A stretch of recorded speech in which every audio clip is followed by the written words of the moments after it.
Yo, what up? What's good? What's good with y'all? What's up with y'all, man?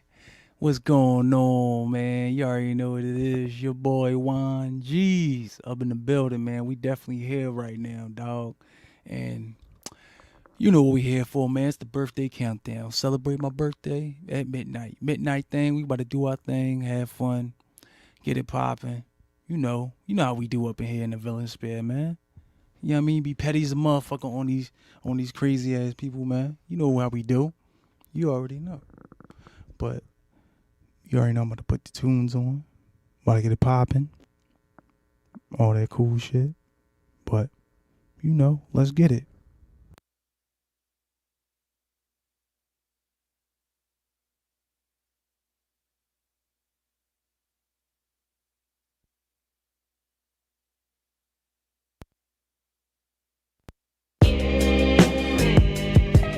Yeah, you know, Tana talk forward, that shit mean a lot to me. You know, this shit don't feel as good as it look. I'ma keep it real with you. Like Sopranos family. I'm straight though. I'm good. The street shit made me what I am today. Niggas know I went so hard for this shit. I deserve this shit, niggas. What you coming, nigga? This ain't my story about rags to riches, more about how I mastered physics. In the game, I used to train like Rocky, catching chickens. I was nice, but they was right when they told me that rapper business. I had 10 bands in my stash when I passed over $500,000. Come easy, no good. Don't be surprised I'll last these niggas. It's like they put out a smash, then they gone in a flash, admit it.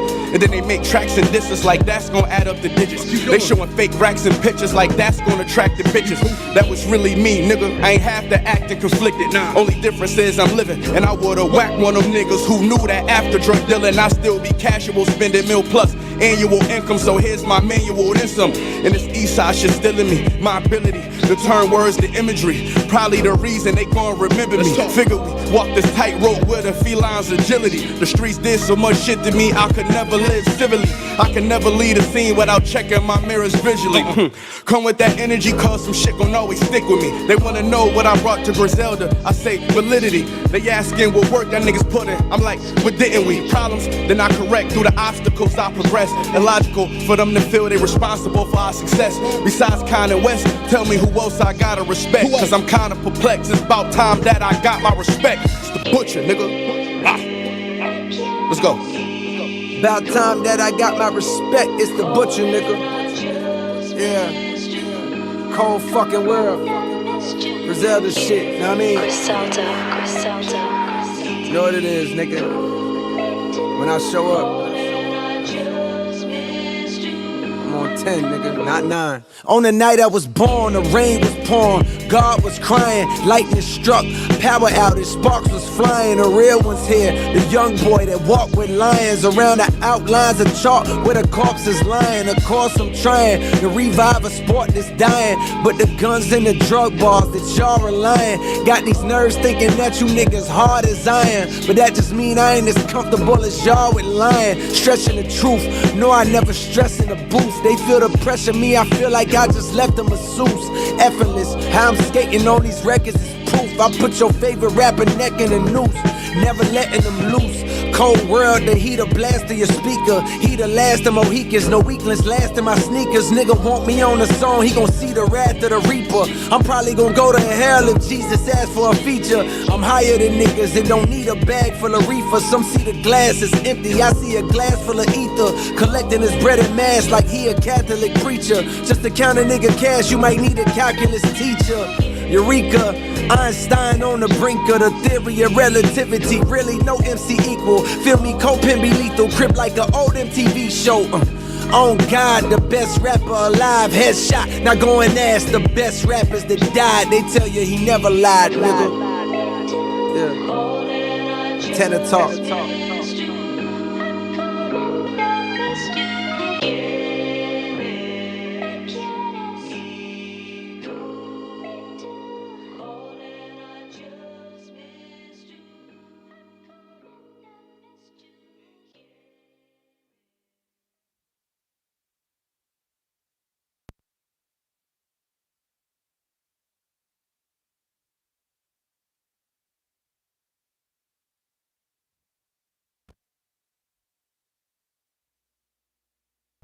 All right, y'all. I'm gonna give y'all one more joint.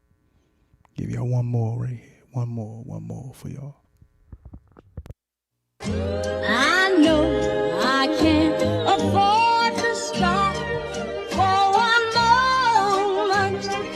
That it's too soon to fall. Push the fucking pack off of the porch or break a pound down. Get the scrap if it happen to blow, it makes a round sounds. Pussy cat on my lap, push it back and go to town down. Putting rap on my back and I'm black and snatching crowns. I done came back around like a nigga selling crack in pounds. I got a bag now, but it's nothing to brag about. Gun blast in the background, I'm a black man with the bloodhounds. Mac 10 making love sounds to a bad chick. She from uptown, or from down south, not a loudmouth. We could fuck around. Hit the music, baby, cut it down. Hit the doobie while you do me indubitably. I feel like I'm a bust now. I feel like a bust down. When I shine bright, blind niggas is up now. In the cut, big black truck pack sacked up. You can pick it up now, nigga, fuck it, okay. Push the fucking pack off of the porch or break a pound down. Get the scrap if it happen to blow, it makes a round sounds. Pussy cat on my lap, push it back and go to town down. Putting rap on my back and I'm black and snatching crowns. I know I can't afford to stop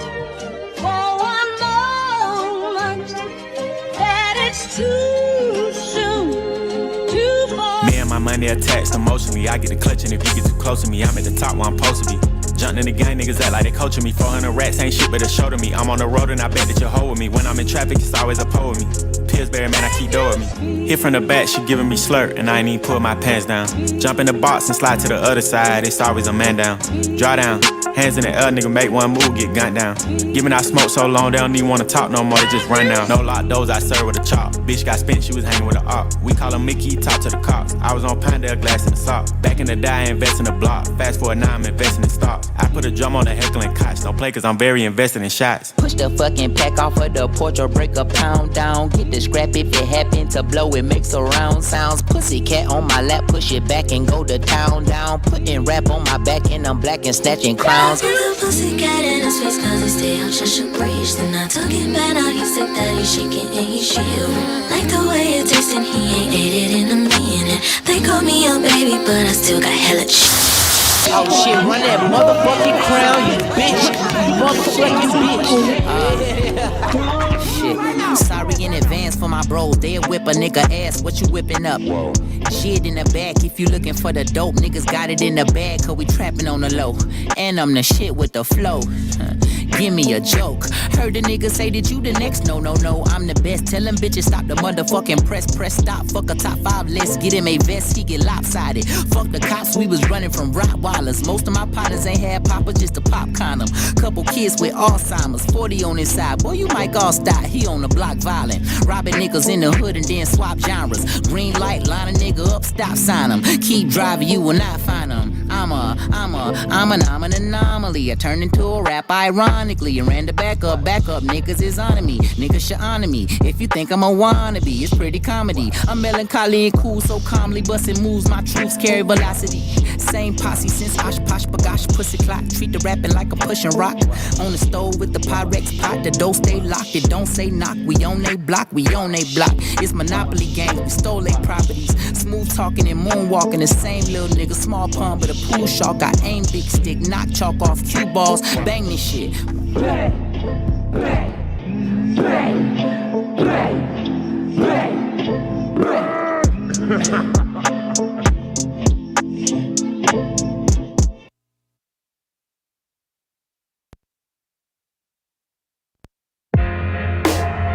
Couldn't make this shit up, you know. Shit ain't for everybody. Sit back though. Enjoy the vibe, you know? Yeah. I wake up and I pray, then roll another J. Close my eyes and I meditate, trying to find a way. Lord, open up my third eye, take the 9 away. By the way, I'm in pain, I just let it hide away. Smoking weed is the medicine without the side effects. Reflect on high school, me and Long playing DOS effects. Real nigga to the day I die, or I'm out of breath. I got fresh as soul powder, so I guess I'm powder fresh. Wanna play the game of death, homie, that's without a ref, without the rules. All I know is niggas making power moves. If you see me with a posse, then I'm making shower moves. Time is money, little nigga, you know what the hour do. And I'm thinking to myself, then I need a Mecca trip. trip. Trying to make another decimal, but make it effortless. Homie can't see the vision, fuck it, he's a pessimist. But I'm an optimist, living on some proper shit. Ghosts from nightmares to dreams. Poverty to wealth from insanity. They're trying to find harmony for self from vanity. Trying to stay humble on the delf. You don't understand me, you don't understand yourself. From nightmares to dreams. Poverty to wealth from insanity. Trying to find harmony for self from the vanity. Trying to stay humble on the delf. You don't understand me, you don't understand yourself. You don't understand me, that is cool, I can overstand. Stand over niggas with the hammer, then you know the plan. Rather read a book, smoke a J, play a slower jam. Probably playing Marvin on some inner city blues shit. Niggas said they run the city, never seen them do shit. I could get them shot when I'm out in St. Lucia. Rather hug the nigga and just give him juices. Ask my nigga Lee, tell you where the real juice is. You ain't gotta like me, this is not the like me show. Confront me then, nigga take a shot or just let it go. I could get a nigga wet while I'm out in Monaco, but I'd rather get the bread, conquer the impossible. Had them drugs look illegal like the pharmacy. Made it to its destination in peace and harmony. You was up, now we up, just respect the irony. I'm the boss, you the working nigga, who can fire me? I am me, HAVO nigga, can't forget to see what it do. Paid away, niggas idolizing me. Hammer in his face, where your heart, I'm just trying to see. LOX, MOB, nigga wildin' in these streets. From nightmares to dreams. Poverty to wealth from insanity. They're trying to find harmony for self from vanity. Trying to stay humble on the delf. You don't understand me, you don't understand yourself. From nightmares to dreams. Poverty to wealth from insanity. Trying to find harmony for self from the vanity. Trying to stay humble on the delf. You don't understand me, you don't understand yourself.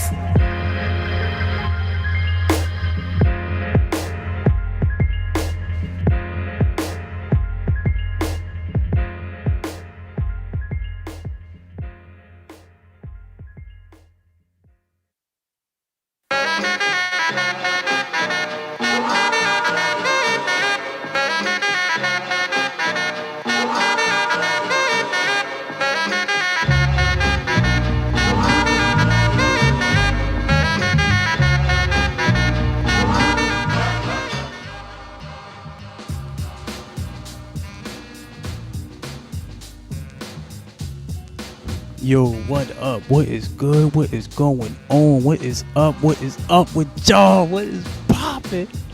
What is good? What's good with y'all, man? We in the building tonight, dog. We about to be on, man. Turn the fuck up, dog. Yeah, this about to be the birthday countdown, man. We about to get it jumping tonight. We about to get it turned. Hold on, y'all. Hold on. Let me show y'all something. I gotta show y'all something. Hold on, y'all. Give me a minute.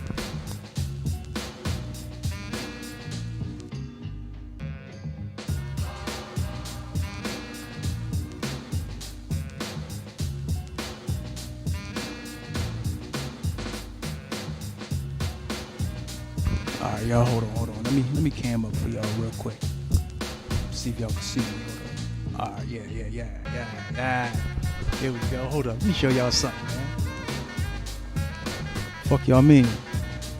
Yeah. For the live stream, nigga, yeah. It's on, baby. We about to get it popping and out too, you know what I mean? We about to get the shit lit.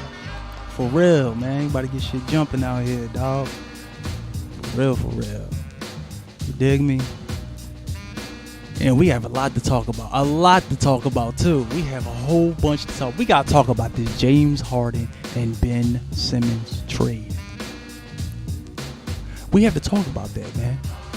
For real, man. Oh my God. Oh, we got James Harden in Philly, man. What are you talking about? What y'all talking about, man? Matter of fact, let me drop this link on y'all, man. Hold up. Let me drop this link, man. Y'all feel me, yo. But let me hold on. Let me put this thing down here, man. Hold on, y'all.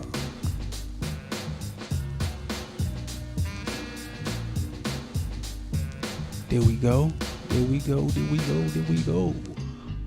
Yeah, we got the link out there. If y'all want to pop up, we gonna rock out tonight. We gonna be getting shit jumping. Oh yeah, the Super Bowl weekend. Oh my God, shit is popping this weekend, man. All over. Yeah, man, it's popping all over here, man. Jumping. shit about to be jumping for real. Uh-oh. We got the boy, Sir Obadiah. What's good? What's good? What's good? What's good? Chillin', man. I can't call it, man. I had a long ass day, man, for real. Oh. Yeah, man. But you know that Harden shit, man. Woo. It's wild, man. Yeah.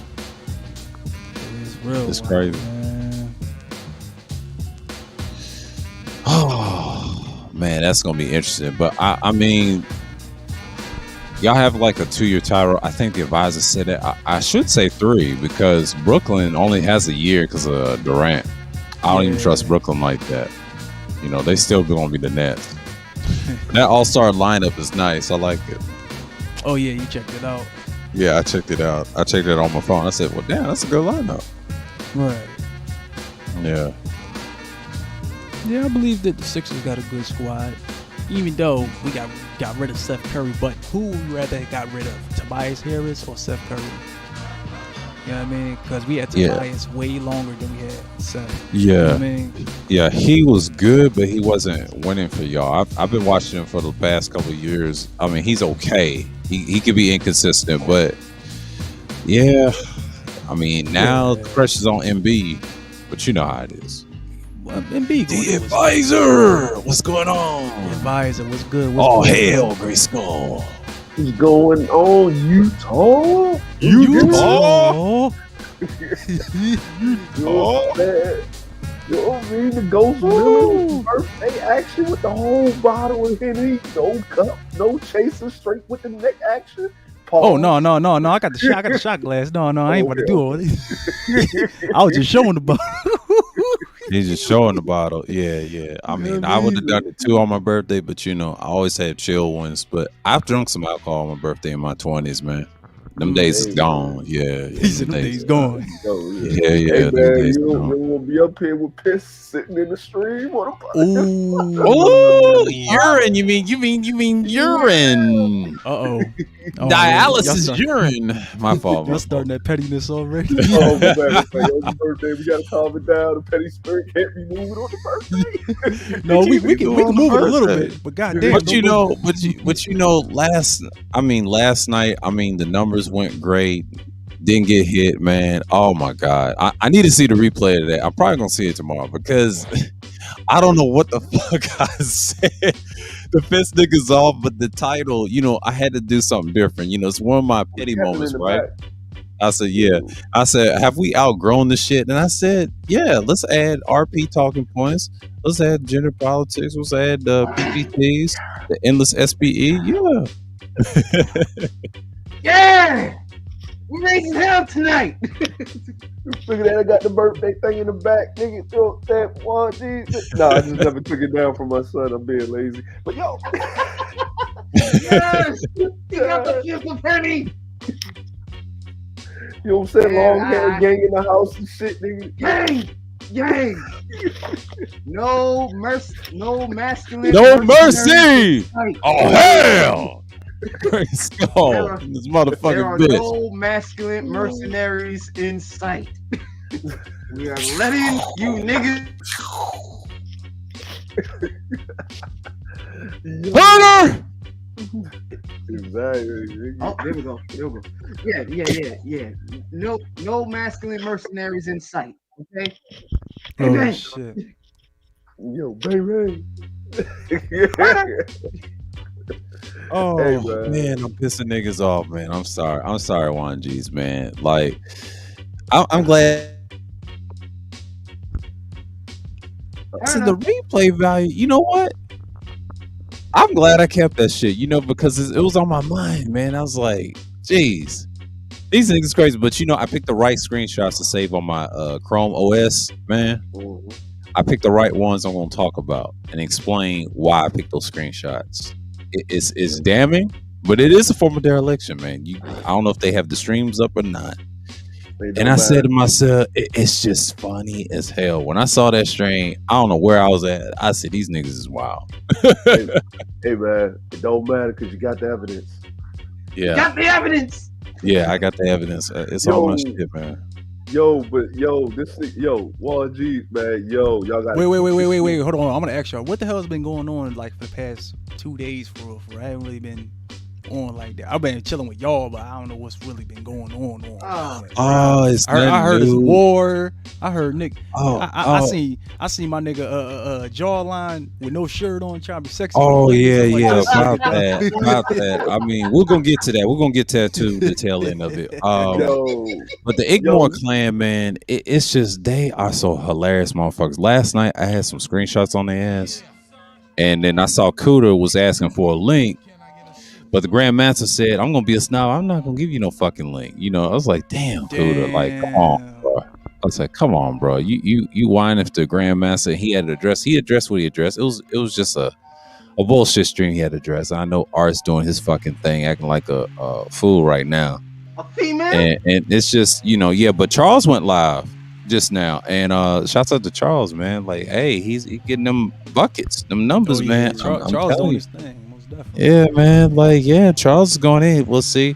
Yeah, See, and then your boy Wolf is recovering from that cerulean effect, man. I'm sorry, but he got fucked up. He got fucked up. Yeah. Oh yeah. I fucked that nigga up, man. I mean, hey, I had to do it. I'm sorry, I had to do it. Cerulean had to come through. It's all right, bro. Nigga Wolf don't know what the fucking say out his mouth. But that's Wolf, man. But Cerulean's got that dossier on that motherfucker, man. That's why I left him alone. You know what I did though? I already dropped the link at the back, right? It was already set up because I knew he was gonna come through. I said, all right, get your ass up here. And as soon as I saw Trump Wheezy, my pettiness, right? My ass, right? This nigga talked right through him and cut him down to biscuits. You know what he did? And he said, I'm out. And he said, I'll catch y'all later. Wouldn't get a word in. But but Advisor held his own. He held his own nuts. Who else held his own nuts? What's the other dude? Ronan. Yeah, they chin checked his ass, man. But it was so funny. I was laughing, muted up. I said, man, this dude's done. But when Trump Reezy got up there, man, it's over. I already knew Cerulean's done mauled him. And Jay Sean got up there. The pressure was cooking. He said, what's wrong with Wolf? I said, but see, he'll ask him those questions, put him on his heels. And I knew he did. Yeah, he folded. Folded! Folded! Hey, man, y'all want to go to Africa? Niggas just got DVD players. You said niggas over there just got DVD players, dog. Come on, man. I refuse to wipe my ass with some rocks. Yo. Well, hold on. Not no rocks, but a wet air. Oh, Yo, for a whole hour. For a whole hour. Nah, nigga, you wipe your ass with some rocks, nigga. You want a wet ass, nigga. I know, for a whole hour. Hold on, for a whole hour. Yo, for a whole hour. This nigga running around, nigga, butt cheeks and shit scraped up from granite. Oh shit, man. I mean, yo, come on, man. This nigga over here, this nigga turning coal into diamonds with butt pressure, nigga. Stop, get out of here with that. Get out of here with Get that. out of Blood here with pressure. that shit. Let God. This nigga up here trying to get a gold medal for the Struggle Olympics. Y'all had bananas. You had rocks. Like what, nigga? What rock? You talking about a crack rock? Nigga, rock. All right, bro. I ain't talking about no rock, but I'm saying a crack rock up in your ass. We had to learn how to operate with no water, no food. I said, well, water, no food. Y'all niggas with the crack rock, we got to no food. We got to get cracked. The dick. I'm like, what? Wait, hey, whoa. We don't talk that like here in America, man. Like, whoa, you on crack? Yo, that shit was funny, man. I'm like, yo, here's the funny part. Like, I'm sitting up here and I'm thinking to myself, I'm saying, yo, hold on, man. Hold on. Let me get this straight. Your father's so smart that he know calculus, but the nigga don't know how to take a seed, put it in the ground, and throw some water on top of it. Woo! Uh-oh. Real smart. Go in. Like, real smart, real stupid. You know what I mean? You know what? Nigga, all the real smart niggas off the continent was sold in the slave trade back to America. It shows, nigga. Solution shows, nigga. Yeah, to the slave trade, the smart ones. What is Cerulean said? We don't send them back. Like he said with the Indians, he said the same thing. Shouts out to Cerulean for that. He said, we don't send the smart ones back. And that's facts. We do not send the smart ones back. Think about it like this, nigga. Mm-hmm. The Pookie and Ray Ray argument is a fallacy in America. Y'all need to be directing that to them niggas on the continent, bro. Yeah. Like, because for real, nigga, you can take the worst Pookie or the worst Ray Ray in America, and he is 20 times better than your average African.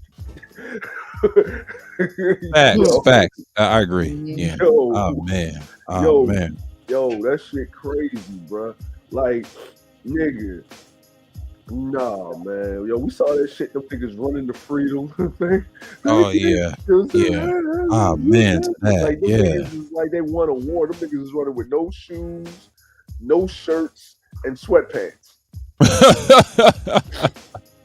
You could have sworn. Why is it why is it 300,000 crackheads? These crackheads with no crack, bro. Get the fuck out of here, man. Niggas trying to check niggas on their black. Happy Black History Month. We going back to 1G. 1G, your man's hard, man. Y'all gotta keep my mans out of the strip club and away from the cheesesteaks. You listen, man. You know he gonna go to Onyx, man. I know. Onyx. That's what I'm saying. Getting the wings. He gonna be up there with Meek Mill, up in there chilling. Yeah, man. He fucks around and starts sipping. Oh, come on, man. Come on, leave Meek alone. Hey, bro, you know he be we had this conversation like last year about this nigga fucking up the Nets. Chances of winning the finals. Cause what did this nigga do? This nigga mind was on pussy. It wasn't on the game. Oh, y'all talking about James Hardhead? Wait. You talking about when he was with the Rockets? When he was in the playoffs? Or you talking about when he with the Nets? Oh shit. After he fucking injured himself like a fucking airhead. Like my man. Like my man. Like really? But yeah, let us pray, Juan G's, that he don't make the same mistakes like he did with the Brooklyn Nets. Like, oh my god, bro. Hopefully. And same goes for Ben Simmons. Look, man. Listen, they don't need the nigga to shoot, bro. Look. Kyrie, I ain't saying about the shoot. I just say need to leave them bitches alone. Look, Ben Simmons, this what this nigga want to do, nigga. This nigga want to be like Dennis Rodman, nigga. You didn't pay me to shoot. You paid me to defend. You paid me to motherfucking get these rebounds, nigga. Pass the ball. Pass the ball, bro. I want to be an overpaid role player, nigga. That's all, nigga. You know what I mean? I got big booty chicks from Australia that I've been smashing down, nigga. Where's the white bitches? Utah. Utah. You know what I mean? That nigga want to jump on a fucking Joey, nigga, and get it. Kangaroo time? Yeah, kangaroo. He said Utah? Oh, my God, bro. Trying to get some. God damn. Trying to get some Utah. You gotta get some you, bro. Oh, man. But, I'm like, I looked at that trade, man, and because they ain't just get Ben Simmons, though. Yeah, man, they got Seth Curry. But I said this and I told my pops, I mean, the person that wanted to trade long term, Nets. But I will say Sixers short term because they got a 2-year window. But the Nets are a joke. As long as you have KD, it's like a year. I don't trust them winning shit with Kyrie. I'm sorry. It's just their championship. They already won a championship on 2 different teams, right? Yeah. I don't see them as the future like that, unless Seth does something spectacular, you know what I mean? But the Sixers got a 2 to 3 year window because Embiid, he needs the little extra help. Now, I agree with the advice that we said something on here that if they get like an AD, that's nice, you know what I mean? But quiet as kept, knowing the Lakers, they ain't gonna give them up like that, They gotta have some room for them, so that's a whole nother story.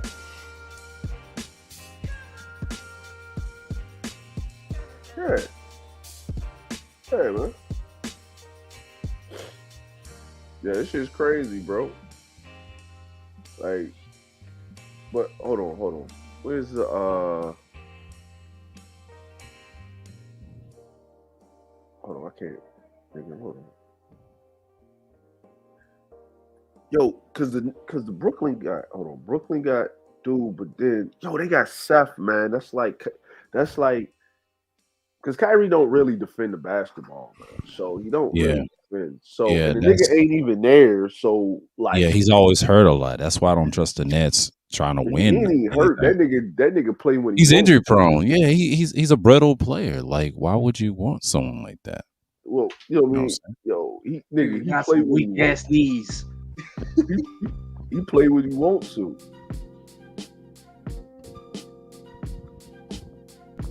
Yeah, he do play when he want to though. I want to see how Ben is going to play with Brooklyn. I want to see him in a different scenery. See what he going to do. Oh, he'll do decent. He'll do decent. Well, man. He'll do well, man. He'll do really well, bro. Yeah, like, cause he got KD right there. As soon as he can pass the ball to him at the corner. Then he got Kyrie right there. He go in. Mm-hmm. Then you got you, and you. Oh yeah, and did y'all heard about Serge Ibaka? My nigga is with the Bucks, bro. Oh, that ain't fair, bro. Now y'all that's a big ass team now. That's a big fucking man team. Oh my god. Yo, that shit gotta get real. Yo, cause Giannis can't take that. You can't be taking them beatings like that, man. You can't be like he can't be Wilt Chamberlain down in the hole, bro. Right. You know what I mean? So you get Serge to do the dirty work, swap up the boards, stuff like that. Yo, real talk. This is what I would have did, yo. Fuck Serge, nigga. I would have got Steven Adams, bro. Yeah. Steven Adams was the fucking man in the Thunder. Dog. Down in Memphis, bro. Like, you niggas John Morant can run to that hole because that nigga be clearing that bitch the fuck out, nigga. He play like Charles Oakley, nigga. Oh yeah, I agree with that. Now everybody see why motherfucking Steven Adams was holding Westbrook down, bro. Like everybody see that. Yeah, that's true. He's always have. I mean, I used to like the Thunder for a while, and that shows you how he got all his stats too. But then if you notice when KD was playing, KD's familiar with his game as well. So yeah, man. Yo, what up? What up? Who's gone third? Not much was going on. What's good? Nothing but chilling. Hey, bro, happy birthday to you, 1Gs, bro. Happy birthday. You know what I'm saying? No doubt. Is that midnight? Also, no doubt. Congrats on getting Harden, bro. Congrats on getting. I mean, I feel like y'all won that trade. To be honest with you, only thing I wish everybody keeps saying that we didn't get enough or we gave up too much and all this other bullshit. I mean, me personally, I think y'all probably got the best 1-2 combo in the league now with Harden and Embiid. If they can get their chemistry right and figure it out, I think y'all be straight. I think y'all definitely should be, the favorites to compete to win it, with Milwaukee. Let's just call it what it is. Brooklyn fell off. I think they've been on a 10-game losing streak, and they say they're in 9th place right now. Now they probably might still make the playoffs and make a comeback, but I don't think they a top 3 team in the East no more. I think they probably maybe anywhere between 5 and 8 at best to me. But yeah, I think y'all won that trade. Now, the only thing I didn't like is y'all gave up Seth, but I mean, I get it. Y'all had to give up, a pretty good shooter to get a superstar. Think about it though, Dirk. It was either Tobias or Seth, but we had Tobias way longer. Remember? We had Tobias with Jimmy Butler. I mean, I like Tobias, but sometimes he be inconsistent too, though. Like sometimes he be inconsistent. I told you, I call that nigga that's the NBA version of J. Cole. That nigga look just like J. Cole, bro. That's what that nigga look like to me. Look like J. Cole. Like if J. Cole was playing the NBA, he'd be fucking Tobias Harris. So wait a minute, man. Porzingis went to the Wizards, nigga. Yeah. Yo. Yeah. Oh yeah. Also, y'all got I think y'all got Millsap too, but Millsap ain't. I mean, he ain't really been that nigga since he played with Atlanta. So Atlanta and Utah. He's decent. He's a former All-Star. I mean, Philly. Well, Philly's got a nice team. Yeah, they got a nice team. Porzingis went to the Wizards. Oh damn, I missed that. I missed that. Yo, I'm gonna tell you what's going on. Porzingis trash if you ask me. That nigga ain't. Yeah, he is trash. I agree. The problem with Porzingis is here's the problem with Porzingis, man. Go ahead, Advisor. My fault. He was in New York, right? And the way they was running that offense was, it's not like, yo, he's not a run up and down the court motherfucking dude, right? And then he goes to the Mavs, right? So old dude Mark Cuban gets him because he wants that old Dirk shit, right? The problem is Dirk was good because you had old dude, you know what I mean? That's the coach over there, Jason, right? Oh yeah. Right, but dude was the point guard. This nigga Luka Doncic is dropping 50 points, bro. That means he ain't passing the ball. Right, exactly. This nigga's like acting like Larry Bird is the point guard. Nigga, he ain't giving up a lot, bro. He ain't giving up nothing.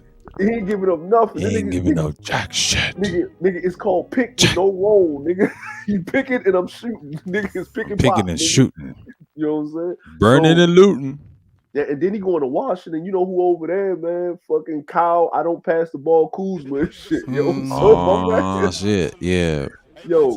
Hey, but say what you want though. But ever since Kuzma got away from Braun, bro, that nigga been balling out there in DC. So you know, nigga, he been balling because he ain't got no choice. Just like Westbrook was balling. Hey, but what I'm saying, but the point I'm trying to say is, you know, when you play with LeBron, you know, they want you to adjust your game around him. He can't never adjust his game around nobody else. And so like that throws everything off. I mean, like I said, we look at Chris Bosh. That nigga was a 22-12 nigga in Toronto. Then he come down to fucking Miami, and this nigga the third wheel now. You know what I'm saying? Like, you know.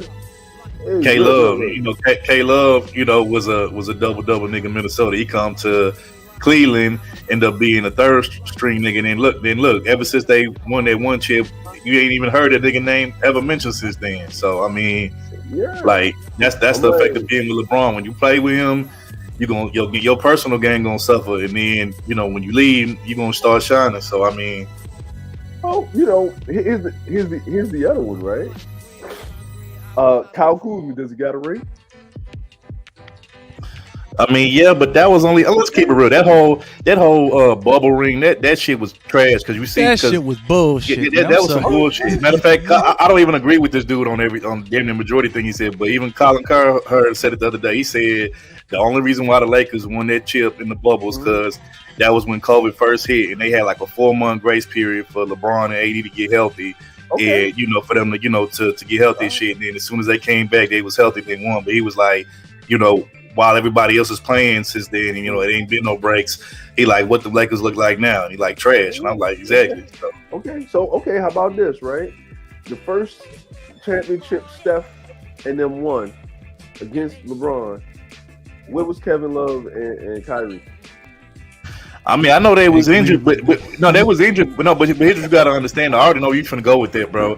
People forget in that series. I know exactly in that particular final series, there was a turning point in that series where I think the Cavs had went home to Cleveland, and I think LeBron had a chance to go up like 2-1 in that series at home. And in that first half of the game, you know, he was controlling the tempo. He was, you know, he had the ball in his hand. He was doing everything he was supposed to do.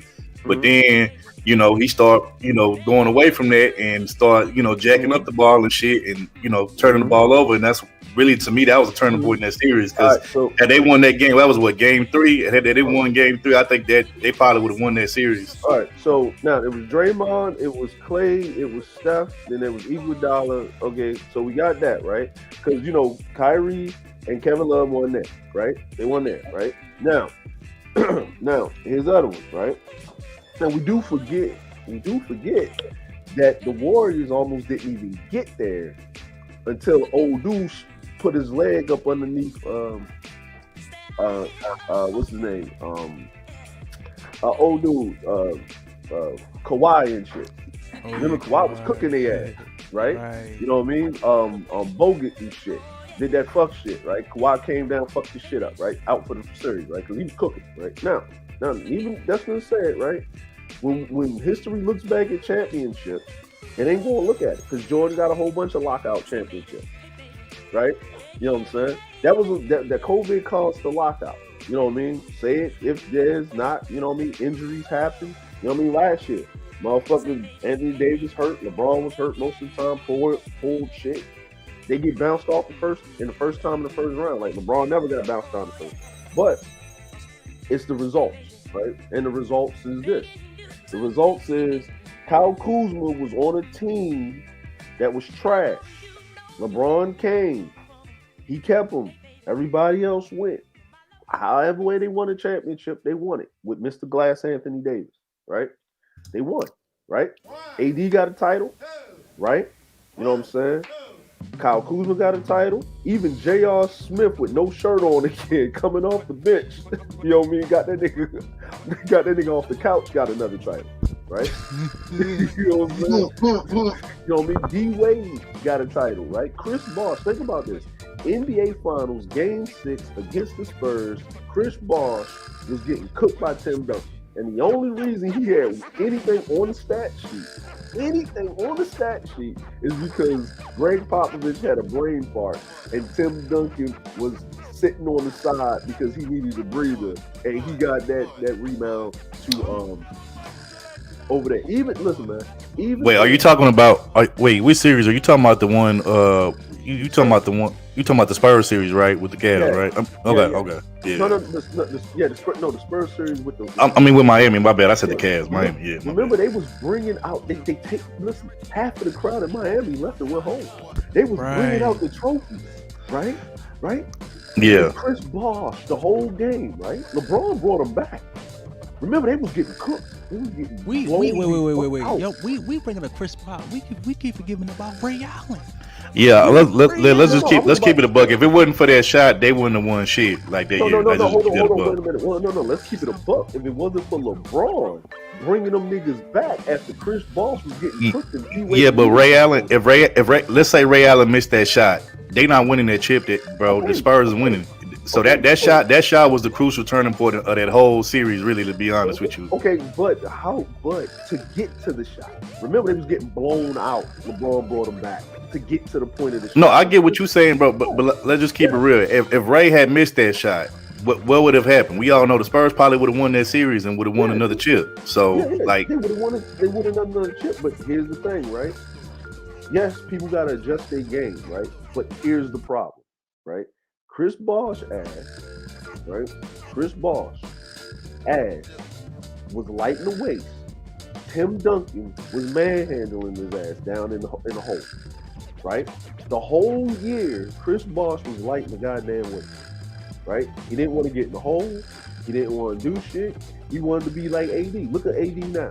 Right? Whoa, hold on, Jay. I think we gotta be specific. So the reason why Bosh quit posting up down low on the post in the hole because they didn't want to run the heat. They didn't want to run it through him in the post like that. That's not what they wanted to do. They wanted to do the whole run and gun, high flying up the court thing, on the fast break with D Wade and LeBron. That's what they was doing, and then they might pass it in the corner to Mike Miller or. I think one of those years. I think what's the dude that dated one of those basketball wild bitches? What's his name? The one who lost all that money. What's his name? Antoine something. Yeah, him. They had him as a spot up shooter. They had Mike Miller, I think James Posey, and some more veterans. Off the bench, but like. They was never gonna run run it through Bosh down on the post. That's why he really initially quit going in the post like that because he already knew like okay, you know what, this not Toronto. They not finna feed me down low. We not finna play inside out. You know what I'm saying? Like that's not what Miami would do. Miami would give it to Wade, give it to Bron, let them set it up, and Bron would do. Let's keep it real. Bron do the same shit his whole career. He gonna run to the hole if it's an opening, and if he can get it over to the bigger defender, he'll get it, or he gonna just pass it out in the corner at the last minute. Like that's really what the play was. You know what I'm saying? So and then if they got a fast break, in the open court, D Wade or LeBron would just basically just zoom down the other end and dunk it. You know what I'm saying? So that's kind of like what they did the whole time. So yeah, and that's what I'm saying is I'm like, but Bosh. Everybody said it, right? Bosh, give me 5. Like, think about it. He had Nathan for that game and 1 rebound. 1. Nathan. Yeah, but you know what though? It's kind of like for instance, like You ever notice, like, or you ever seen, like, let's say, like a great player, right? Like, let's say he having like a really bad game or really off night where he just not hitting shit. He just breaking and breaking. But let's say he get that one shot at the end of the game to where, you know, he wide open and all he got to do is hit that bitch and he kind of can like redeem himself from like all the fuck ups he did earlier. That's kind of like the game that Chris Bosh had that day. It was like, yeah, he didn't really do shit, but that one rebound he got and that pass in the corner to Ray Allen for the three, it's kind of like that kind of like saved him, because had he not made that pass and got that rebound, like he would have got cooked worse than what he already got cooked in that series. You know what I'm saying? So, you know, it's just one of those. Sometimes, man, you know, players have them games, even the great ones that, you know, they miss, you know, most of the shots, but then they might have a few good shots at the end to try to tie the game and win it. You know what I'm saying? So, you know, but I'll say this, me personally, I believe had they ran the offense through Chris Bosh in the low post and then pass it out to everybody else, you know, Miami, I think they would have won more chips, at least one more, if not two more. That's just my opinion, because you got to think when they played the Spurs. See, the Spurs has always been the same team. They're not gonna win off of superstardom. That's not their thing. You know what I'm saying? They win by style of play. You know what I'm saying? And being disciplined and playing fundamental basketball. So when you're playing against a team like them, you're only gonna beat them two ways. Either your superstar is gonna just overpower them, or you're gonna have a style of play or a game plan, because if you just lollygag, you're not gonna beat the Spurs. I mean, that's why you think that Phoenix team, you know, during the 2000s, they had Steve Nash, Stoudemire, and all of them, Shawn Marion.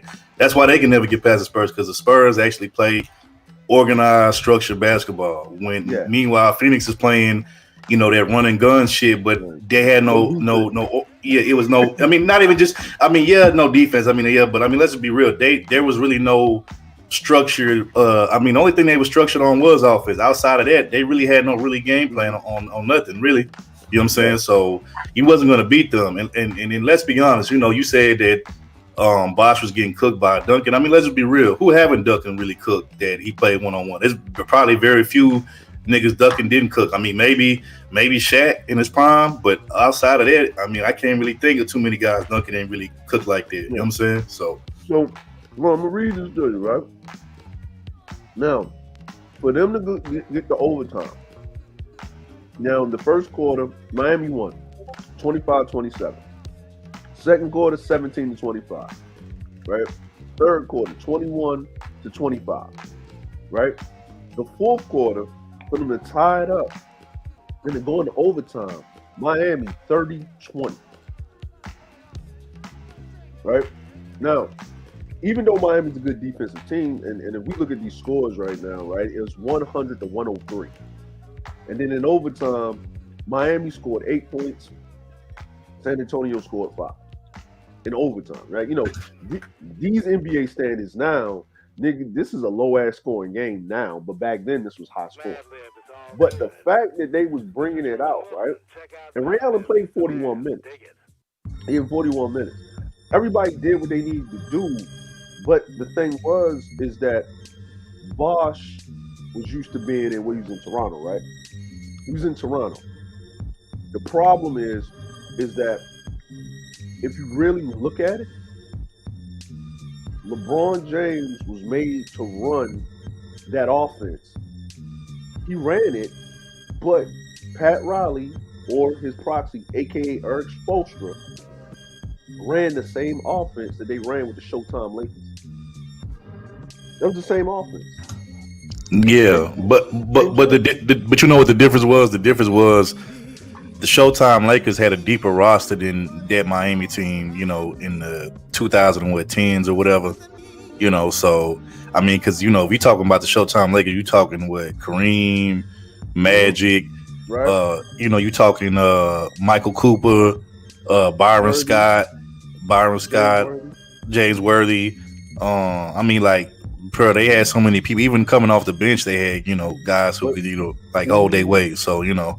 But whose fault was that? That's not LeBron's fault. That's the mobster Pat Riley's fault. Right? Well, not really. I mean, let's keep it real, bro. Everywhere LeBron has gone, he's been known to bring a bunch of players. Like even on that Miami team, you know how many? He brought in all them niggas, bro. He brought in Posey. He brought in all them dudes.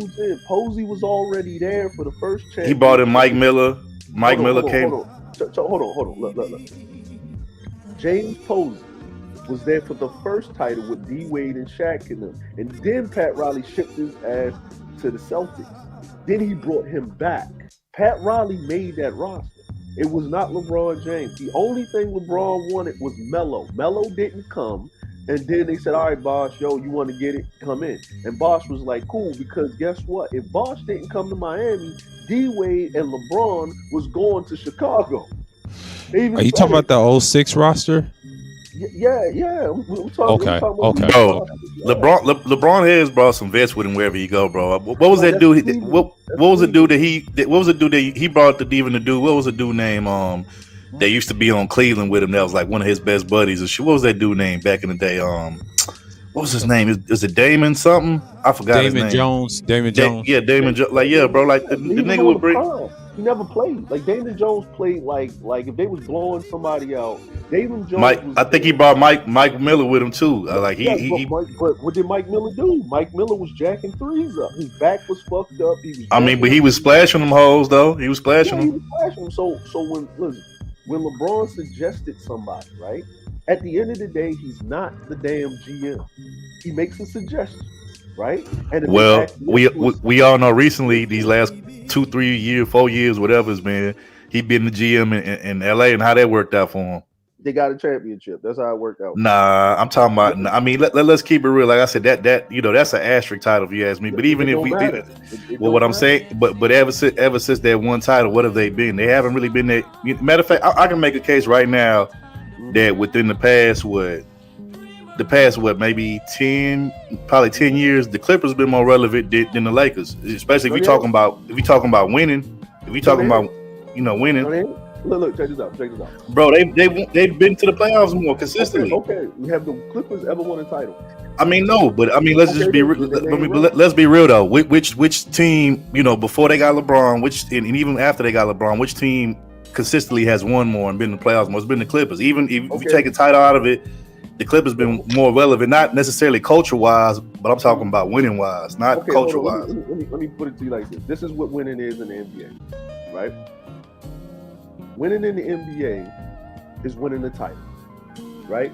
Going to the bubble championship, like you said, it's an asterisk, right? It's so much of an asterisk that one of the Clippers players, where the Clippers had the best record and they was about to kill it, decided that he didn't want to hit the protocol and he wanted to go to Georgia and go get him some wings.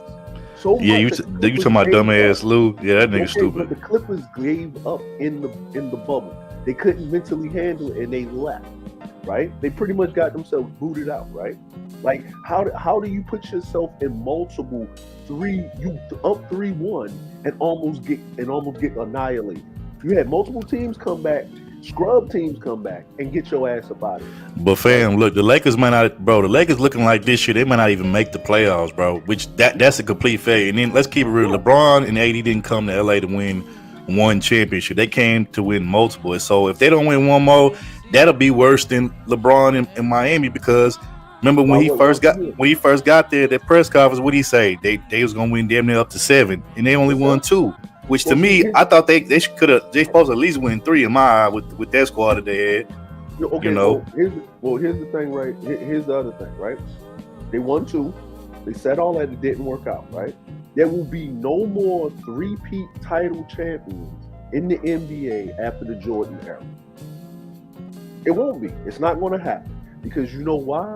Players don't care no more about the championships. Is cool. Like Giannis. Think about this like right here. We're talking about LeBron, but we ain't talking about Giannis and the Bucks. Like they was the champ last year. Everybody forgot.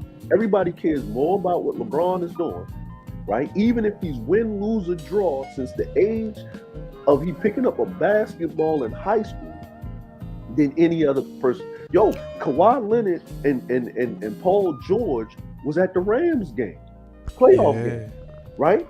You know what I mean? Think about it. Your team, both of the superstars is hurt, right? Stay hurt, right? Stay hurt. Both of your superstars is hurt. Remember, Paul George is Pandemic P in the playoffs. That's what they called him, bro. That's what his name is. Right? He don't show up in the playoffs. In the last playoffs he did because Kawhi Leonard wasn't there. Pandemic.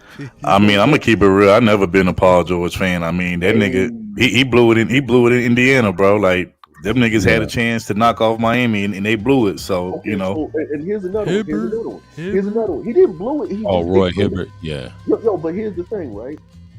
If you look at that series, and I remember watching that series, right? It was a competitive series. It's just that they did not have LeBron James on the other side of the ball. You keep forgetting one thing. D Wade was hurt most of that series.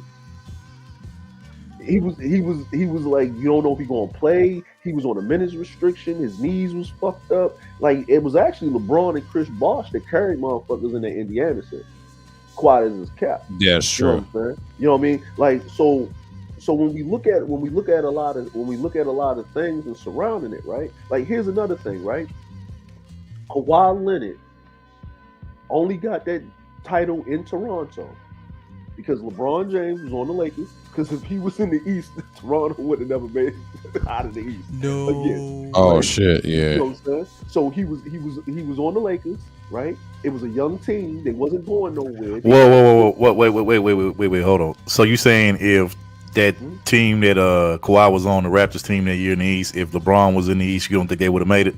No, they wouldn't. They wouldn't. Nah, I disagree with that. No. And here's a fact, right? If LeBron was still in Because that team, if you be honest, Toronto team. How many times LeBron beat the Raptors in the playoffs?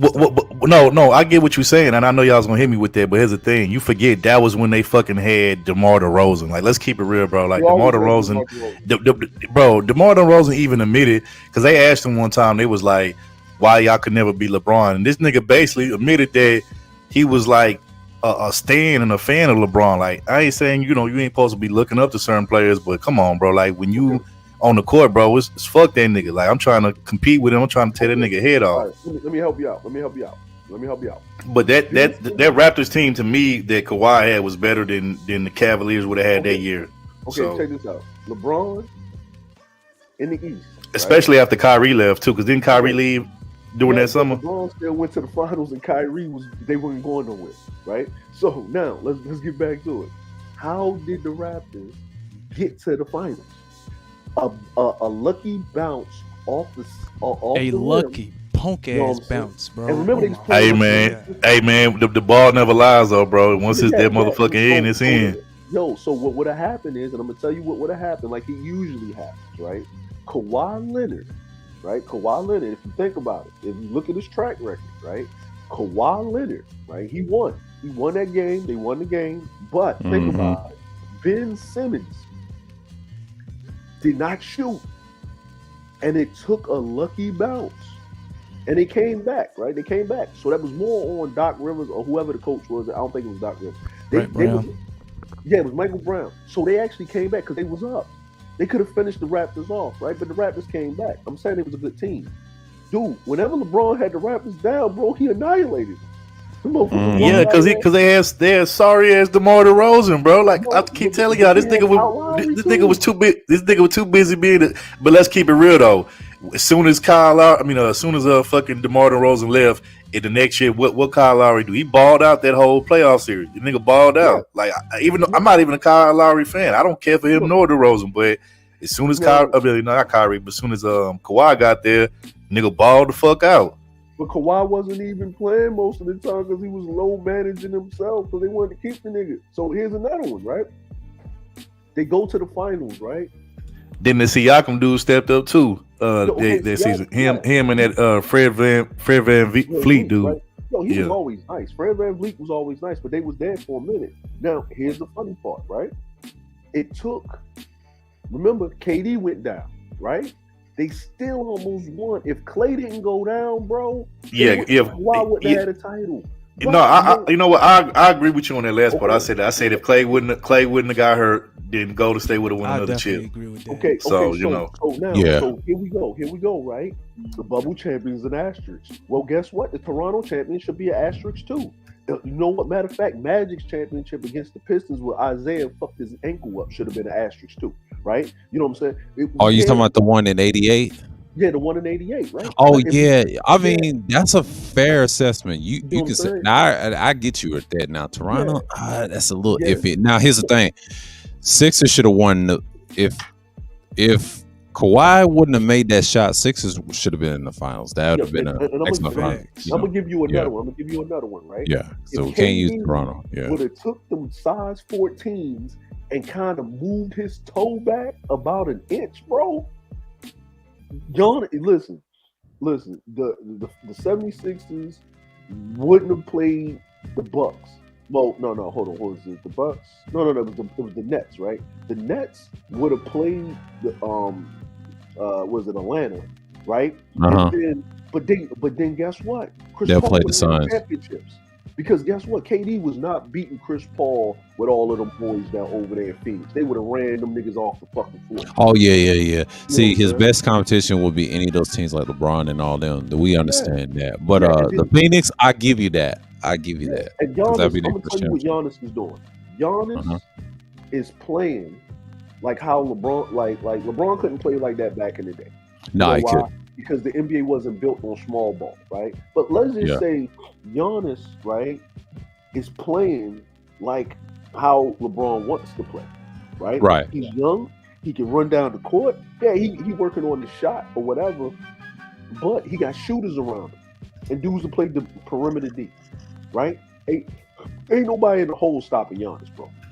Well, let's be honest. If y'all remember, if you go back to last year's championship when the Bucks played Suns, the first two games where Phoenix was at home, because remember they had the home court advantage. When they beat them, if you notice, those first two games, really that whole series with Giannis was going on, but the first two games, Giannis got about at least, I want to say, damn near 28, 30 points a game in those That's first two factual. games. Yeah. But nobody else on Milwaukee stepped up. Like fucking Middleton disappeared. So it wasn't until they got back to Milwaukee that Middleton started, holding his own little weight. Then you got that dude, Bobby Portis. He started, hitting a couple threes here and there, big time Bobby threes. Portis. Mhm. And then you had what's that other dude from Milwaukee?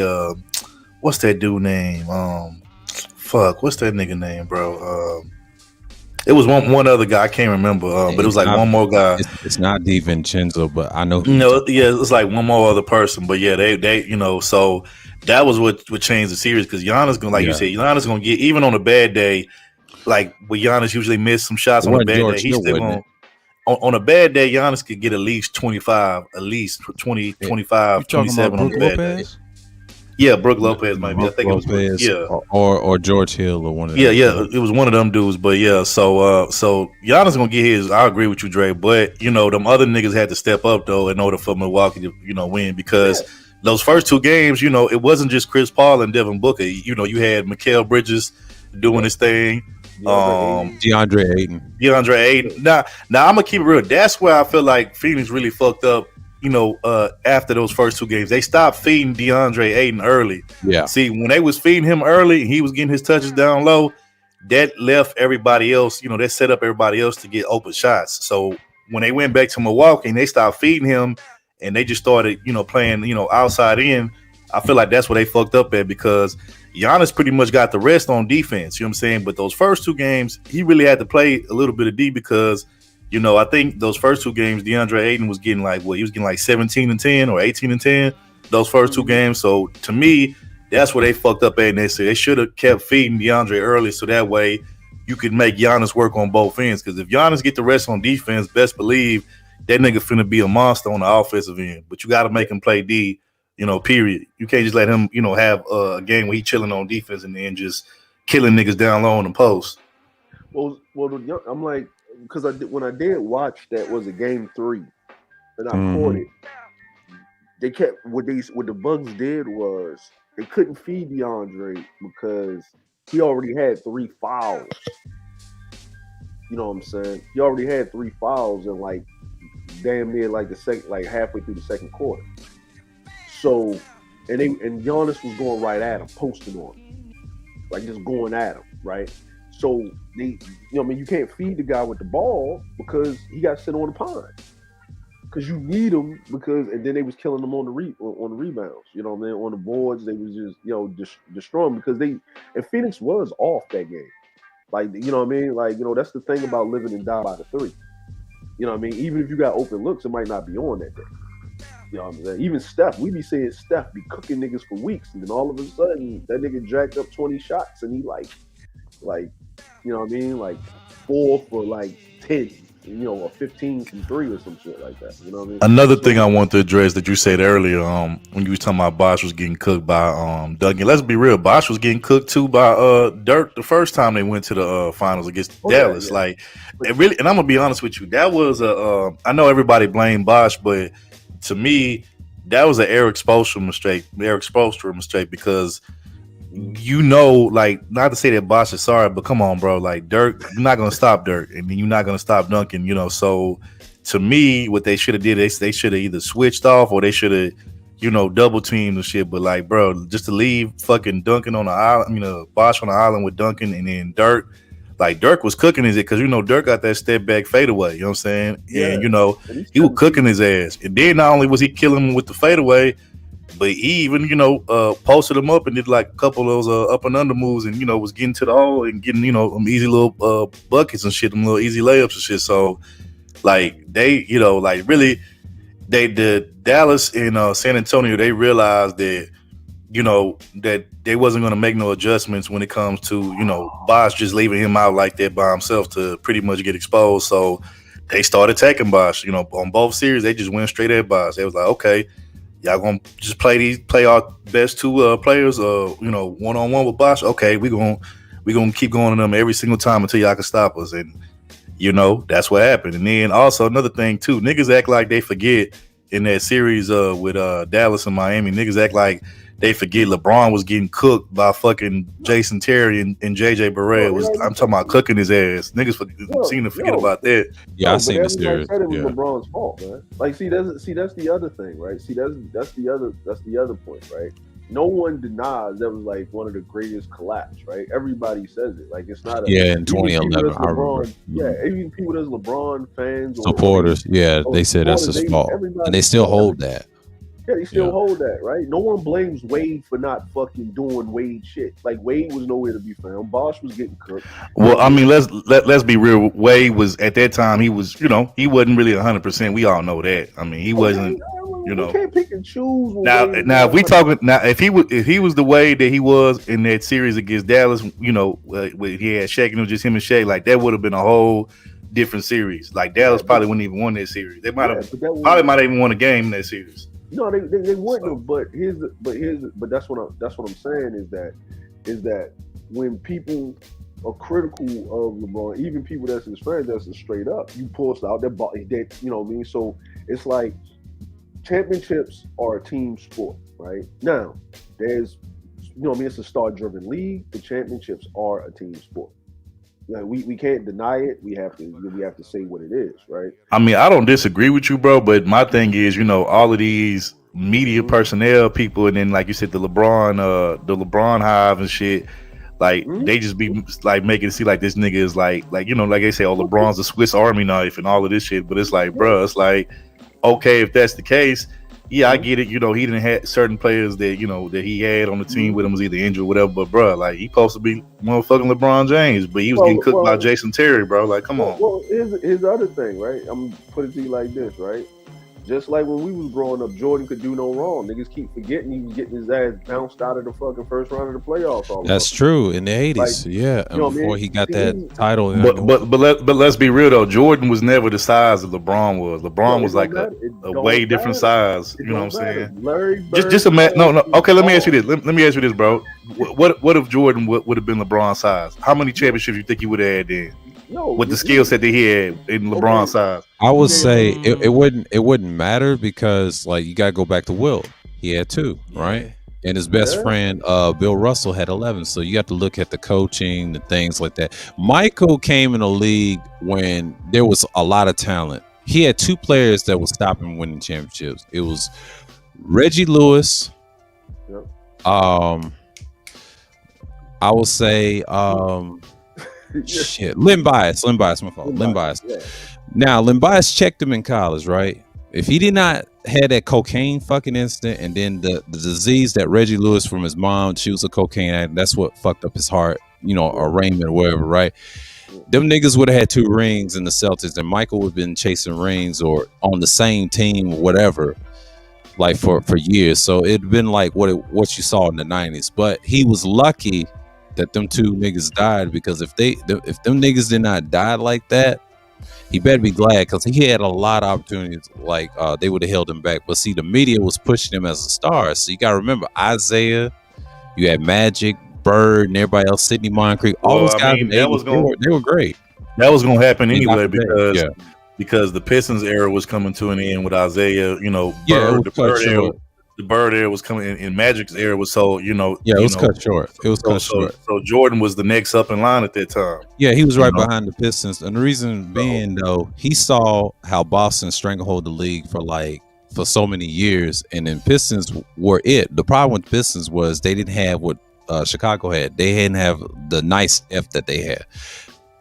Pistons was a smaller team, so they didn't really have the size, the differentials to compete with Chicago like that. Conference championships coming around, so Michael knew the 90s was his, so he understood in the 80s, like, well, damn, he figured out how to gain that weight. He was like, what, 216? He was like 190-ish and 180-ish range, right? And then once he put that 216, he got tired of getting thrown on the floor by Dennis Rodman and everybody else. He said, you know what, fuck this shit. The bad boys throwing him around. Yeah, and those first three championships was simple. Yeah. Let's not forget one of Larry Bird's most memorable quotes when he said that Jordan was fucking God in basketball shoes. Like, he was talent-wise. He was God in basketball shoes. God dropped 65, but God still got blown out, and God still lost the series. There you go. See, here's and this is what I'm saying is like this, right? This is the constants, right? And I'm gonna keep saying this. All right, go ahead. Michael Jordan had Phil Jackson, Scottie Pippen, Horace Grant for 3 championships. Then switch out Horace Grant with Dennis Rodman, which already had 2 titles, which used to beat his ass and Scottie's ass. And you had Steve Kerr, you had Tony Kukoc. Let me ask y'all this. I'm glad you brought Phil up. Now, most people would say Phil's the greatest coach of all time because of all the rings he got, and he did it with 2 different franchises, right? Bulls, Lakers, right? Me personally, this is my opinion. Me personally, I think Greg Popovich is a better coach than Phil. That's just my opinion. Really? No question. No question. I would say, I agree with you that Greg Popovich is a better coach than Phil Jackson. He's a better X and O's coaches than Phil Jackson. And then he more strategy. But the best chemistry coach, I would say Phil, and then you got Red Auerbach. The problem with them is they had the stars. That's the only reason why people look at that. That's also shout out to old boy. He don't get enough credit too as a chemistry coach, Chuck Daly. I feel like he get left out of the conversation. I mean, Chuck Daly. Yeah, he was a bit of both. He was chemistry and he was also X and O's. The problem with Chuck Daly was I always liked him too. He was up there with Pop as well. There's so many good coaches I can name. I wish I have a list I may do in the future. Hey, I forgot what was the name. I forgot his name slips my name. What was I think he was. I'm not sure if he's a commentator no more. But after he lost his head coaching job, he became a commentator. But who was the coach for the Bulls before Phil took over? Oh, Doug Collins. Yeah, he was Doug Collins. Okay, yeah, he's a good X and O's coach. Yeah, I'll put him up there. Yeah, there's so many I can name. Yeah. Well, see, that's what I'm saying is that even with that, even with like you know what I'm saying, even with Mike, right? Mike had a constant. And this is my indictment against Michael Jordan. Go ahead. If he didn't have that gambling problem, he would actually have 8 titles. Yeah, true. Yo, I will agree with you, Dre. I agree with you right there. You know what I'm saying? You know what I mean? Like, if he didn't have that gambling problem, Mike would have had 8 titles. And here's the funny part. And this is how people don't give Scottie his credit. When Michael Jordan was playing baseball or basically on timeout, right? You know what I'm saying? Scottie Pippen, and everybody said it. When Michael Jordan was gone, in between those titles, even though Scottie Pippen didn't win a league MVP, everybody said Scottie Pippen was the best player in basketball. And he took over the squad. You know he took over the squad. That was in '94. Yeah. I don't know if he was the best player in basketball. That's debatable. No. It's not us that's talking about it, right? I'm saying, okay, well, do you believe that? Is that what you believe? Listen. The NBA players that were playing, right, that agree Michael Jordan was whatever because they played against him, right? Even the commentators, the reporters, everybody said it, and they said the only reason why Scottie Pippen did not win league MVP because remember it was not in the hands of the fans really to that degree. It was always in the hand of the press, right? And David Stern did not. If Scottie, listen, think about it. If Scottie Pippen didn't and won league MVP while Michael Jordan was gone, Mike wouldn't have never they didn't have a reason to bring Mike back. They didn't. There was no reason for them to bring Mike back. Mike would have had to sit out for a minute, right? Everybody knew Scottie Pippen was the best player in basketball. And there's a lot of times Michael Jordan did not win league MVP, and he was the best player in basketball. That's true.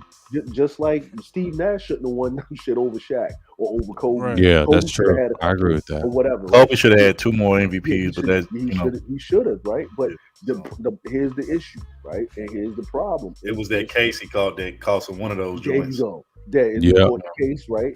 He caught the case, but that was during the playoffs. You get what I'm saying? That was in 04, wasn't it? Yeah, that was in 04. Well, okay, I'm gonna just say this. I know you didn't say that Scottie was the best player when Michael, took a break and retired, but I know it was the press.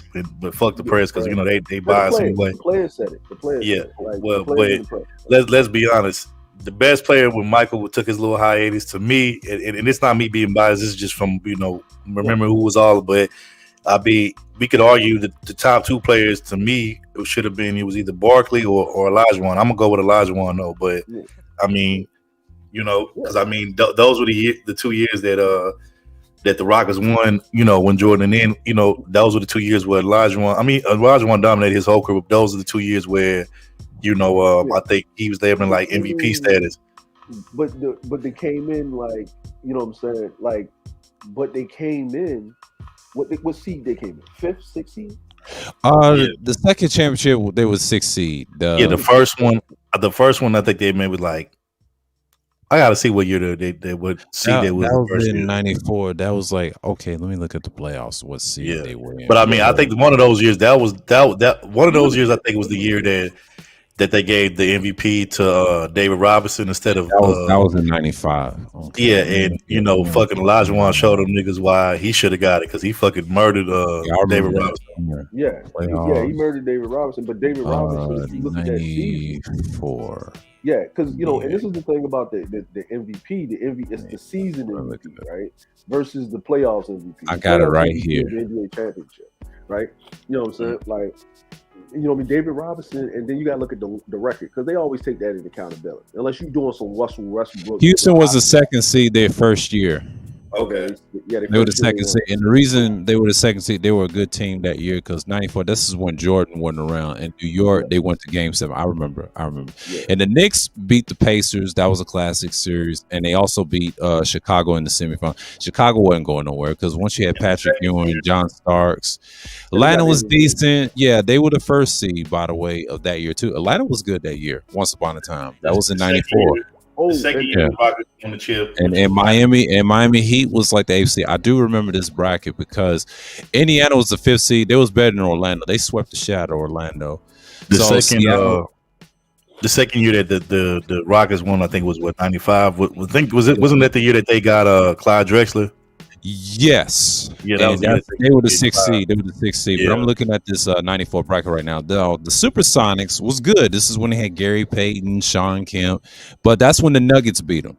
If y'all don't remember, they beat the brakes off of them in that first round. I'll never forget that. I was upset in that. Remember that upset with Mutombo was on the fucking ground? Yeah, that was that year. And then San Antonio was the 4th seed. This is when they had Rodman, and they lost against the Jazz. Now, this is Karl Malone and Stockton, period, right?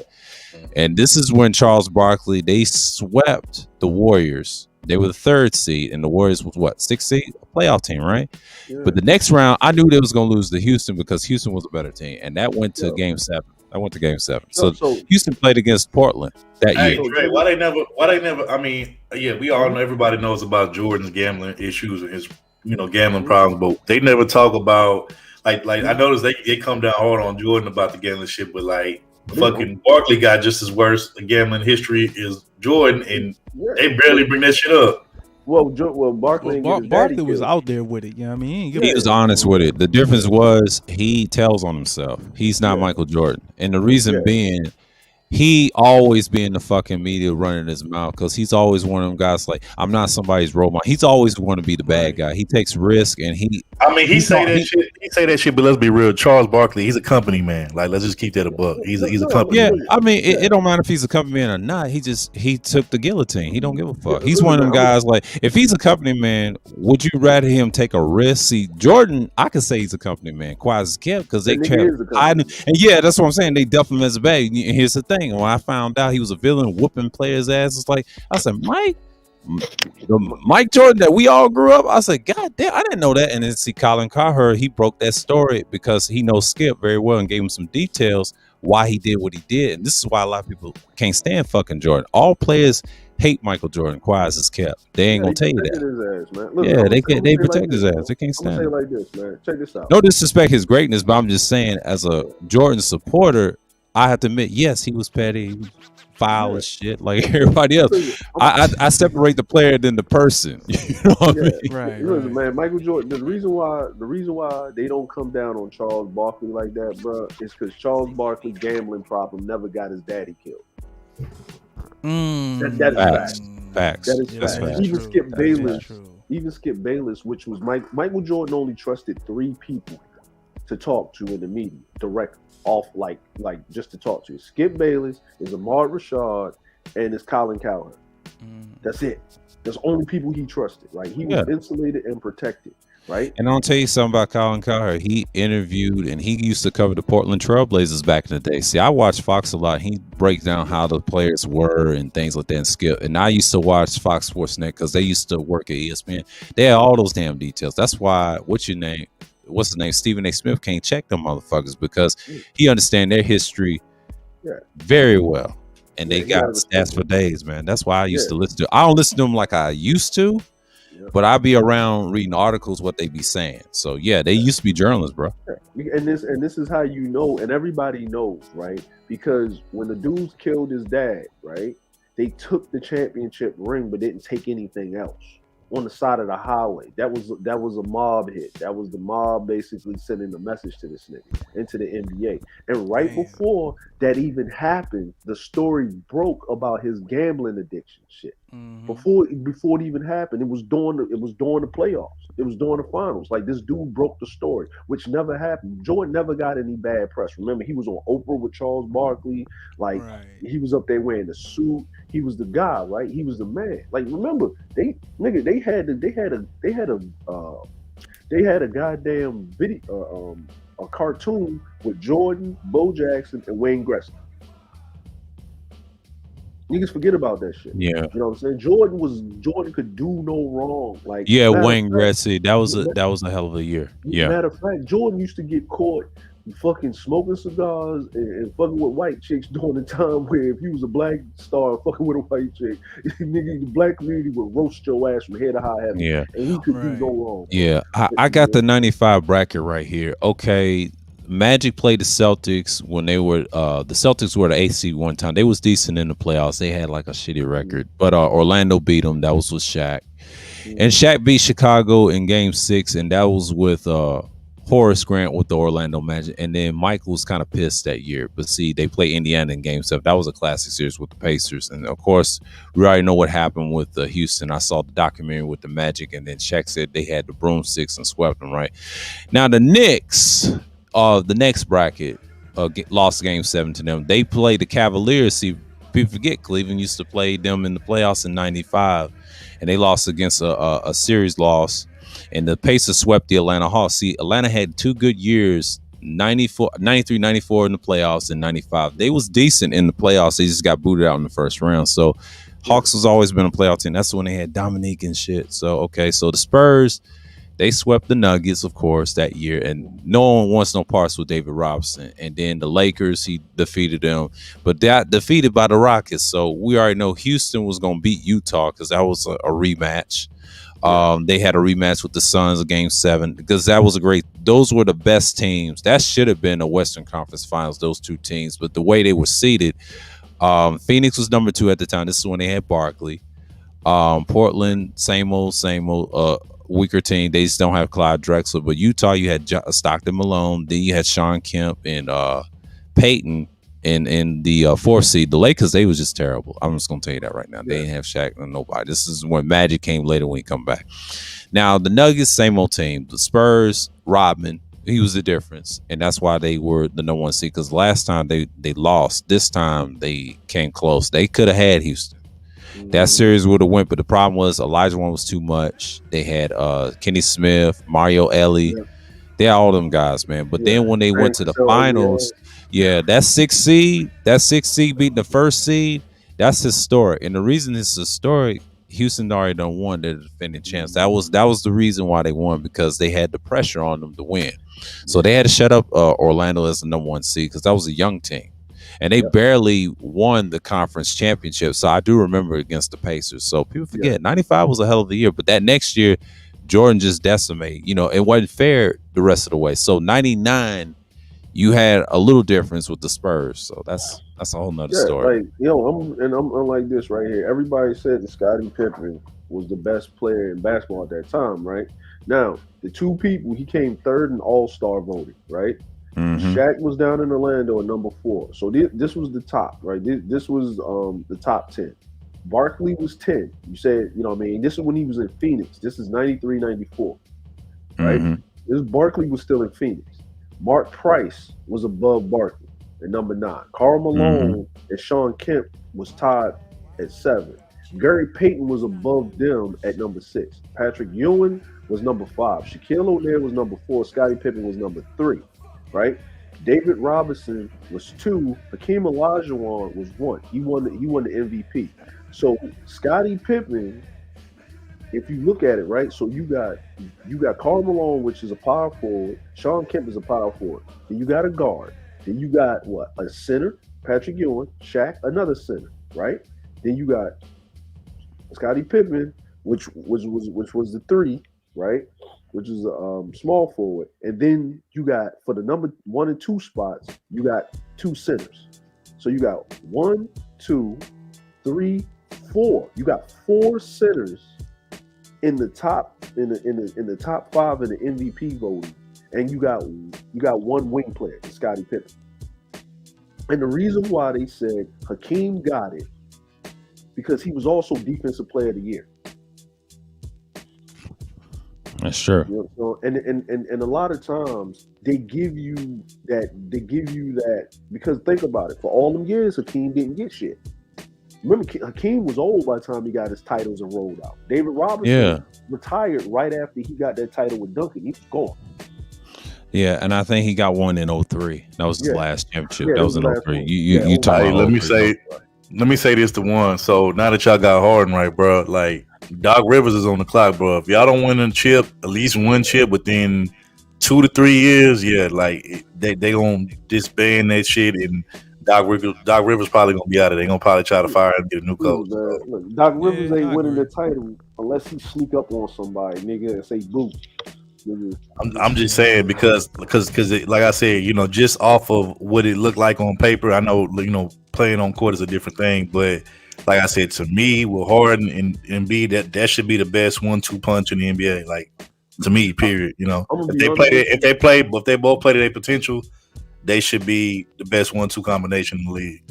So they should be, but the thing is, if you look on paper, of course, you know, Doc won a championship based off the ownership, how the Celtics won. Now, Philly would be a chance. I won't be surprised if Philly be in the finals this year, because, you know, sometimes if Giannis lose, you know, because it's tough to get back, you know. But here's the thing, Giannis, I still picked them to win it.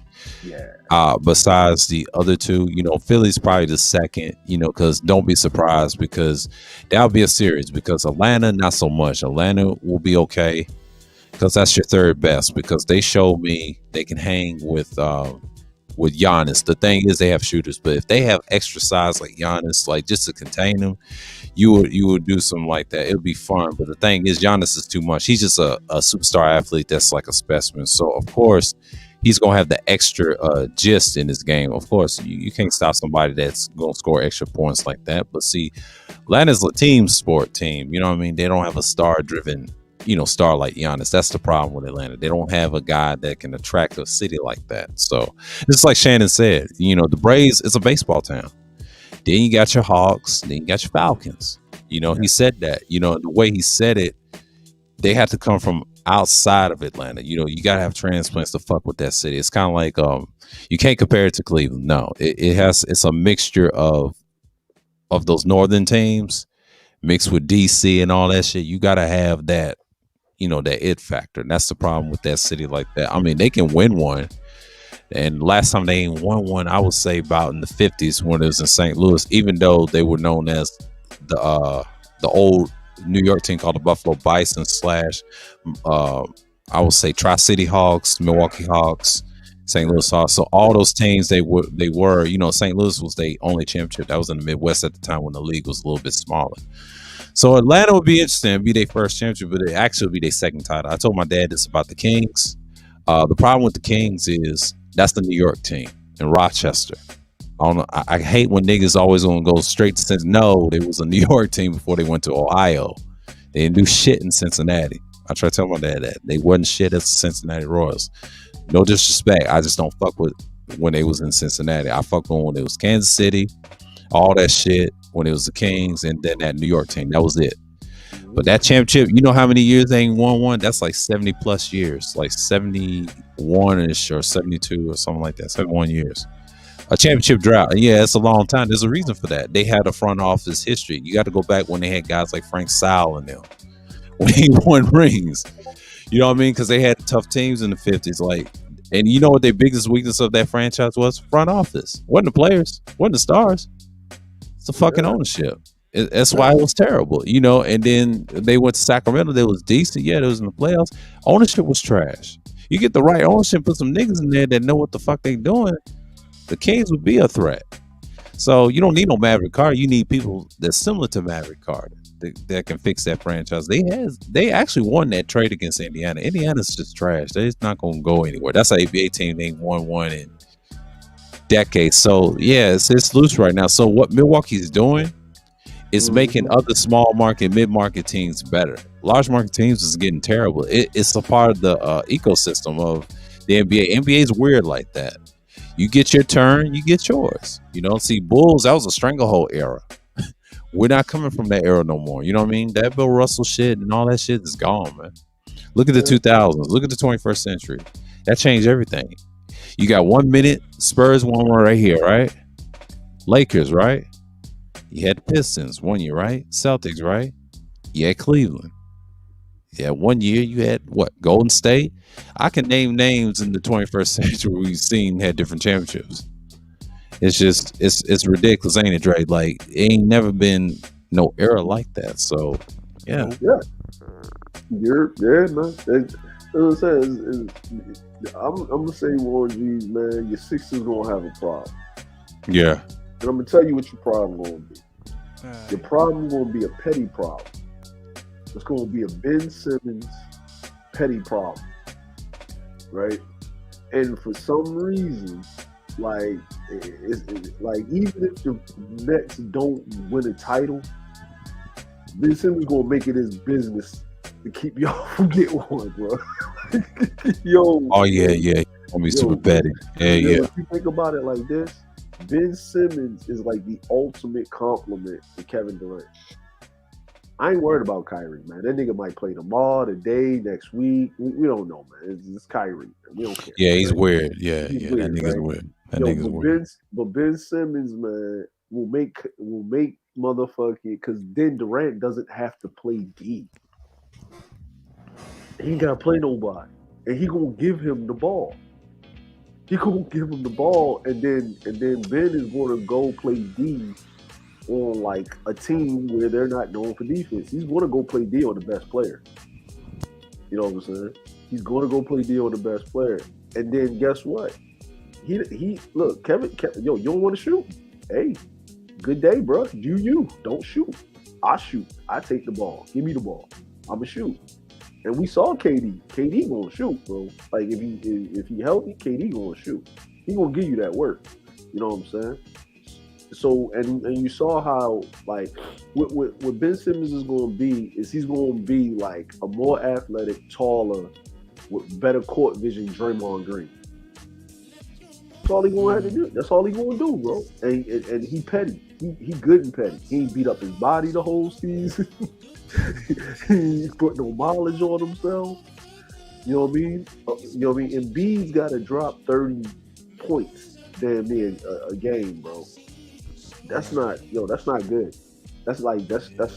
Like if you say, yo, B doing it, you got the MVP. Yeah, but he's injury prone. The nigga always getting hurt. He is.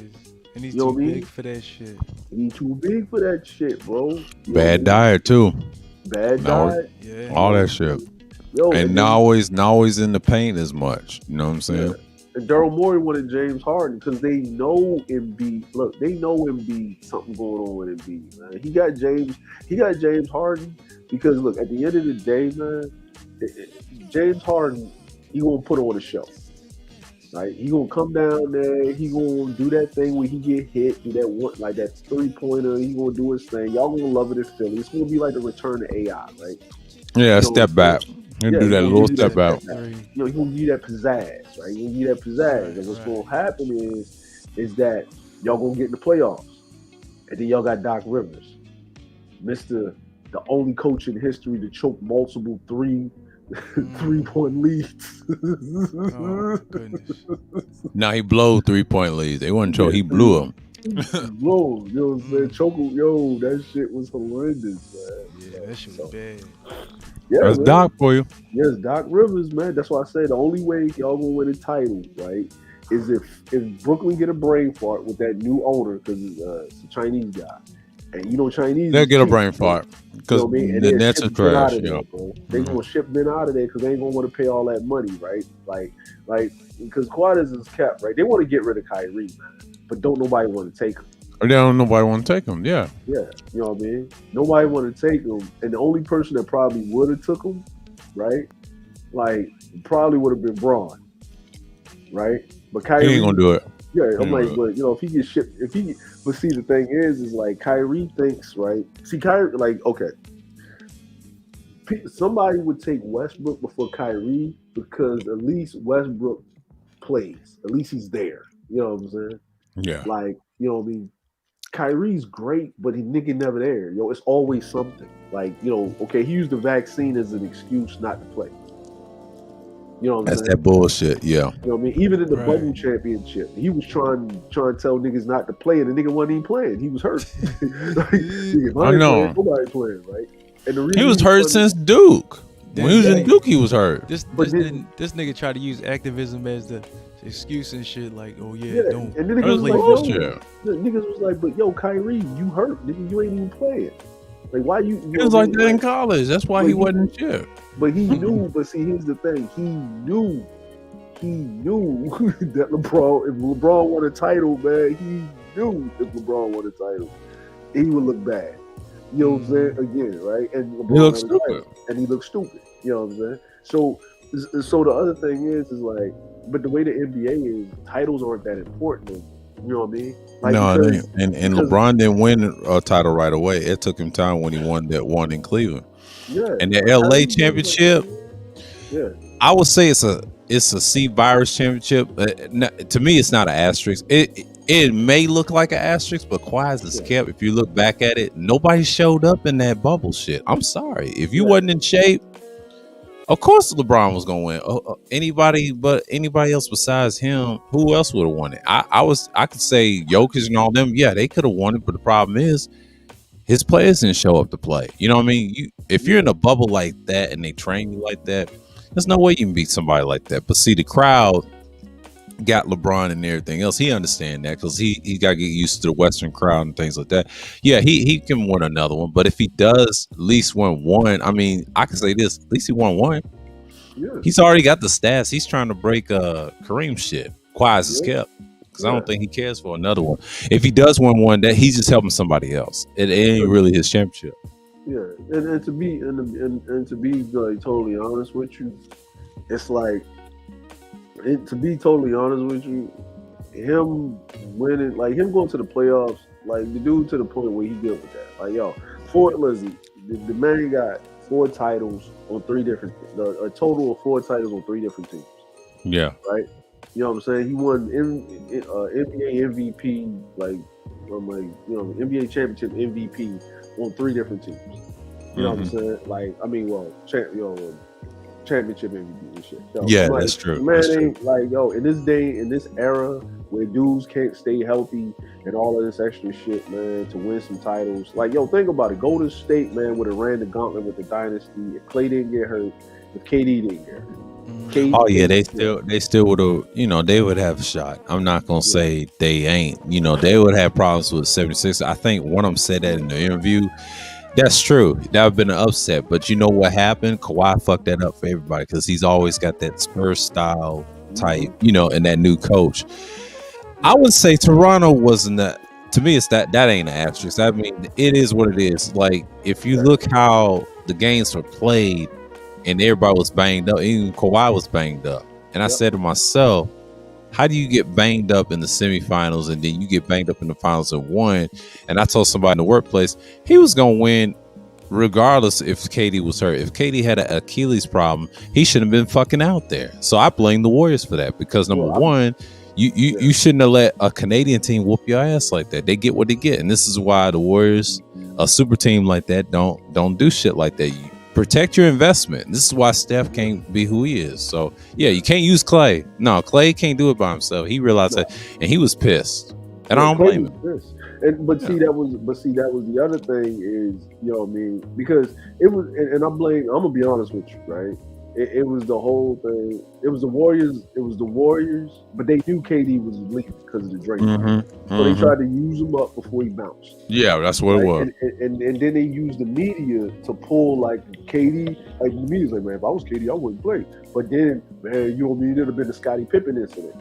Right? You know, was Scotty with the migraines and shit, yada yada yada, and whatever. Then you would have get like 10, 20 years later, you would have got a fucking The Last Dance with the Warriors and shit. And then everybody blaming KD and shit, right? You know what right. Shit. Yeah, real like real talk. So, you know what I mean? You looked at funny if you don't be there for your team, shit like that. And then when KD tore up his goddamn Achilles, everybody, oh shit. Maybe KD shouldn't have played. You know what I mean? And then Kawhi over there laughing. Like, yup, and y'all was talking about me and Uncle Dennis low managing and shit. Kawhi was laughing. Well, Kawhi don't laugh like that. But anyway. It's like, you know what I'm saying? But Kawhi, but that's what I'm saying is like, I understand players now is that they're not gonna have NBA players do what the olds did because they had to sacrifice themselves for the glory, like that old Spartan shit, right? You know what I mean? Because that's all you had to go off of. Like, motherfuckers ain't running themselves into the ground to make money no more. You don't have to. That's facts. You don't have to. Like, there's so many ways to make money. Like I said, Giannis got a title, right? But ain't nobody lining up to give this niggas endorsements like that. Like, he dropped 50, bro. Like, you ain't seen that shit's Wilt in the fucking NBA finals, right? Yeah. What LeBron doing in the summer? Like, yo, my man can't get no respect until LeBron retires. It's like the Tom Brady effect, right? Yeah, that's why I try to compare that. I was trying to tell it to me. It's like, you gotta understand how sports is. The Tom Brady effect and what him and they got in common, they always in the playoffs every year. Each year they win one. Now, Tom didn't win this year, right? No. Now, if LeBron wins one based off Tom Brady, because they follow each other's little patterns, he realized, okay, I got to win one this year. If he doesn't, it's just going to be an off-the-wall championship. Okay, it'll be Giannis or whoever. That's how it is, man. Yeah. And before it was Giannis, it was somebody else. Yeah, man. It was the Warriors and shit. You know, it's a pattern. It's a pattern. Yeah, man. That's how life works. I mean, that's part of the ecosystem. I don't blame players as much. I blame their efforts as the team, you know, the GM, how they get them into those spots. But yeah, you got to look at how the ecology is, man. Yeah, man. How the ecology is, bro. Like, this is it.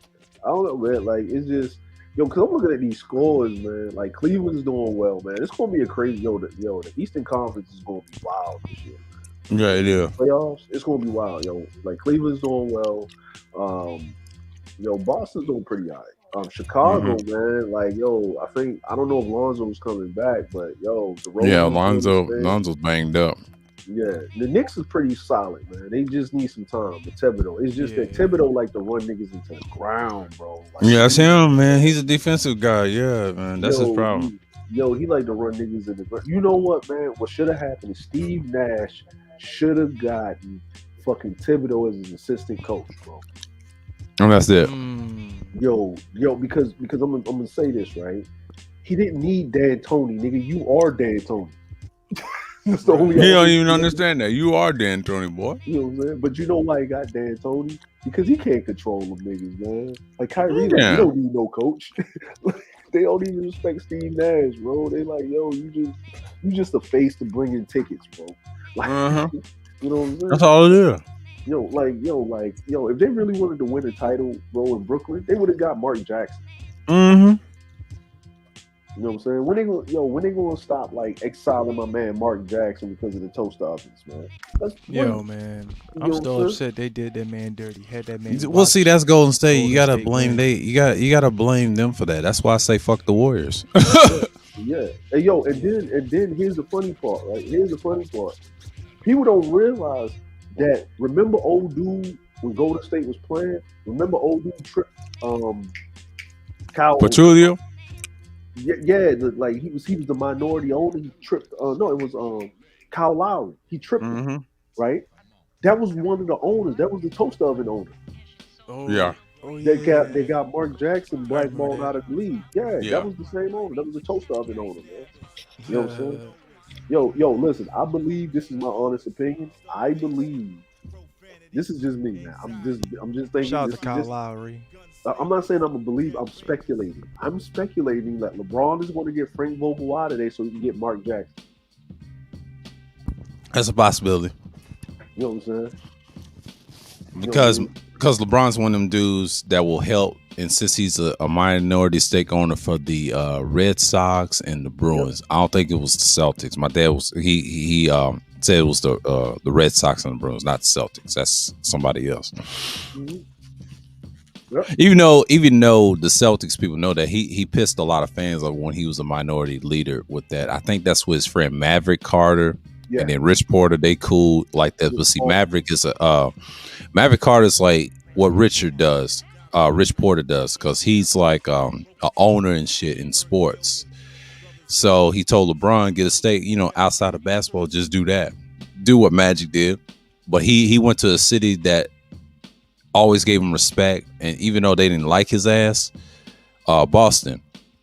But when you got the hockey team, that's a standard. Like this besides the Celtics, it was the Bruins, then the Celtics, and then you have the Red Sox. Red Sox is kind of like the Lakers in a way. They're a national team. The problem with the Red Sox, though, you got that Poppy guy. You know what I mean? Because LeBron will try to swing his way. If his son ever plays baseball, you know what I'm saying? As a star, Major League Baseball loves stars, right? Mm-hmm. They love them to death like the NBA. If you look at their season so long, right? It's just like hockey. It's the same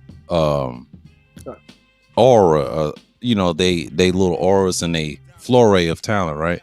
And then you got to have a star. Now, hockey, one thing I can say about them is their stars don't get as praised as much like it used to with the Wayne Gretzky era. Yeah, they just play. They care about championships, but 9 out of 10, they don't care about the Stanley Cup. Anybody can win every other year. It's like it's a mix between NFL and the NBA in the one. That's how weird hockey is. But baseball is more like the NBA because they care about their talent. They care about their players, but 95% of the time, only time they care about stars is those home run records. That's about it. But the NBA is a little different. So, in comparison, because I think what he owns here is LeBron owns what? He's a part owner of the Pittsburgh Penguins, the Red Sox, Liverpool, and RFK Racing. Yeah. So Pittsburgh Penguins, the hockey team. Yep. Yeah. Okay. Yeah. It was the Penguins. My fault. It was the Penguins because I don't think he owns the Bruins. He almost had it. They tried to give him one. They said nah. He got the Red Sox, so that's close enough. I mean, that's one of the 3 best Boston franchises of all time. Yeah. Yep. So he's got the Red. He got the Penguins. So he's got hockey, baseball. He got football or soccer, and he's got racing. Which football team he got? Liverpool. Liverpool soccer. My fault. Yeah. I know y'all call it football. My fault. Yeah, football. Yeah, but yeah, Liverpool and shit. So he's got Liverpool, you know what I mean? Because it's usually, when you talk about in England, the Premier League, it's Liverpool, Chelsea, Manchester United. What's their mascot? Liverpool. I've heard of them.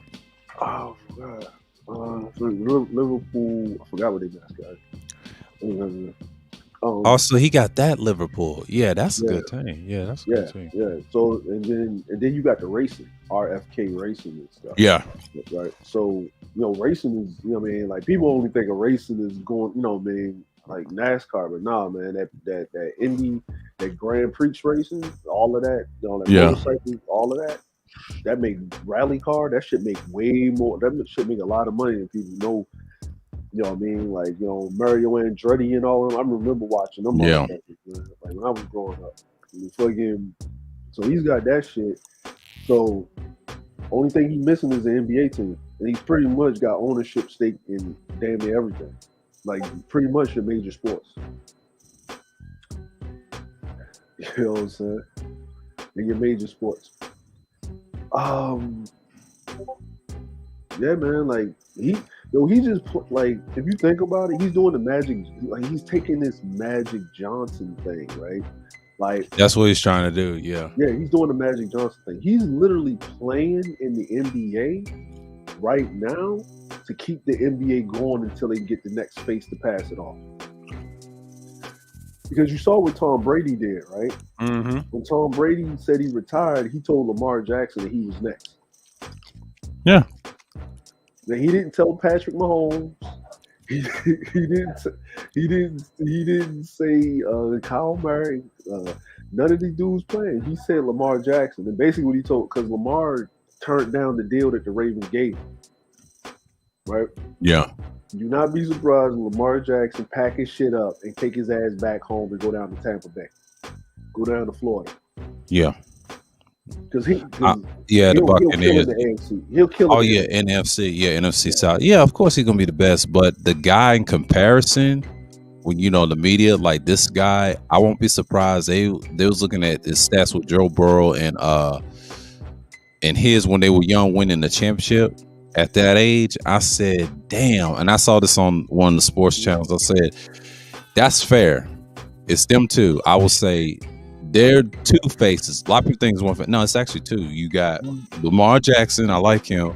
I do like this Joe Burrow guy. I'm not going to lie because he's good too. Like both of them are the face of the NFL. And they're going to be talked about the longest because you will love to see a Super Bowl with the Buccaneers and the Bengals or whatever. It's weird like that. And then you got certain teams. What's going on, Terulian? You're reading. Yeah, I would rather him go to what's the name, man.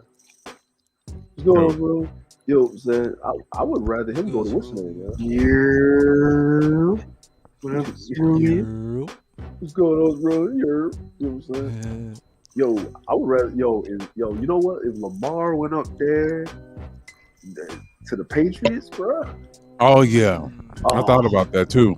Because Belichick will be happy as a motherfucker. Man, the Ravens ain't trying to sign him right to a deal, man. Yo, look, hey man, Belichick, man, look. See, if he goes down to Tampa Bay, he got Gronk, and he already throws to the goddamn tight end like a motherfucking Baltimore. Mm-hmm. And Gronk is like, nigga, that's a wide receiver. Gronk is a tight end, but he's not only he receives, he's a little bit of a wide receiver, but no, he's a tight end. He's big, but that dude, it's like you know Kelsey, right? Yeah, you know Kelsey, right? That's their frame of body. No, they tight end, but the way they be catching balls, they be hitting dudes like they can't even tackle the motherfucker. Yeah, that's what I'm saying. Like, and you know what I mean. And then if he got a solid running back, man, like Florek, he got a solid running back, man. Because that's what hurt Baltimore like last year. Yeah, all three of their running backs went down, and even they was pulling niggas off the couch. Fournette, you talking about Fournette? Yeah, Fournette's a beast. Yeah, he's a beast. But see, like even Baltimore's running attack, like they run the ball. Like that's the problem with Baltimore is this: we built on a running culture because we had a defense. That's because of Ray Lewis. That's y'all's problem. It's that Ray Lewis curse, Yeah, but that's just what it is. But it's the thing is that if you got a defense and your offense is poo-poo, right? To give your defense a break, you run the ball. You know what I'm saying? If you run the ball, it eats up the clock and your defense rests. You know what I mean? So it works hand in hand. Like we wasn't really some passing dudes. If you look at like the history, our wide receivers they was all right? They was, but the tight ends, like look at Shannon Sharp, Todd Heat, like Yeah, Todd Heat. Yeah, but that Trent Dilfer, I know he was hurt. He was trash. He was trash. I know he was hurt. He was trash. And Baltimore didn't care for him like that. Then he said he didn't like Baltimore because it's some funny shit. No, he ain't like Baltimore because Ray Lewis told him, "Don't fuck it up. We gonna win the game. You just manage the clock. Don't." Ray Lewis told him that. Yo, he's still mad at Ray Lewis. Yeah, he's still mad about that shit, boy. He's still mad at Ray for that, bro. Ray Lewis don't give a fuck though. Yo, Ray, that was a Charm City slasher back then, bro. You don't fuck with the Charm City slasher, bro. Yeah. But every chance he get, like when Ray get in some bullshit, he hold that over his head, and I just shake my head. I said, "See, Ray must have said so." I remember him saying that. I'm like, see that motherfucker. But see, he can talk about everybody else but Baltimore. He does that on purpose to troll the media. And they said, "Why does he do that?" I was like, "You know what happened?" Ray talked to him. Yo, Ray pulled his whole card. Yo, even Shannon Sharp, because it was like, remember? What's going on, Absalom?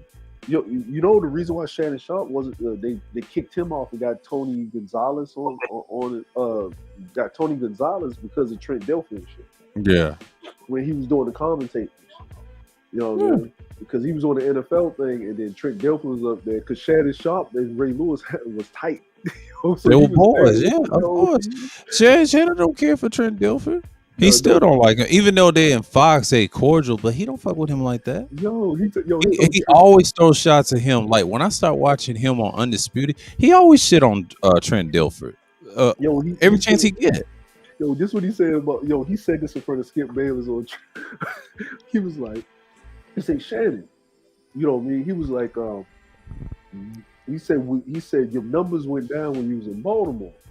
He's like, if you would have had John Elway, right? Even after John Elway, he said, say John Elway came back.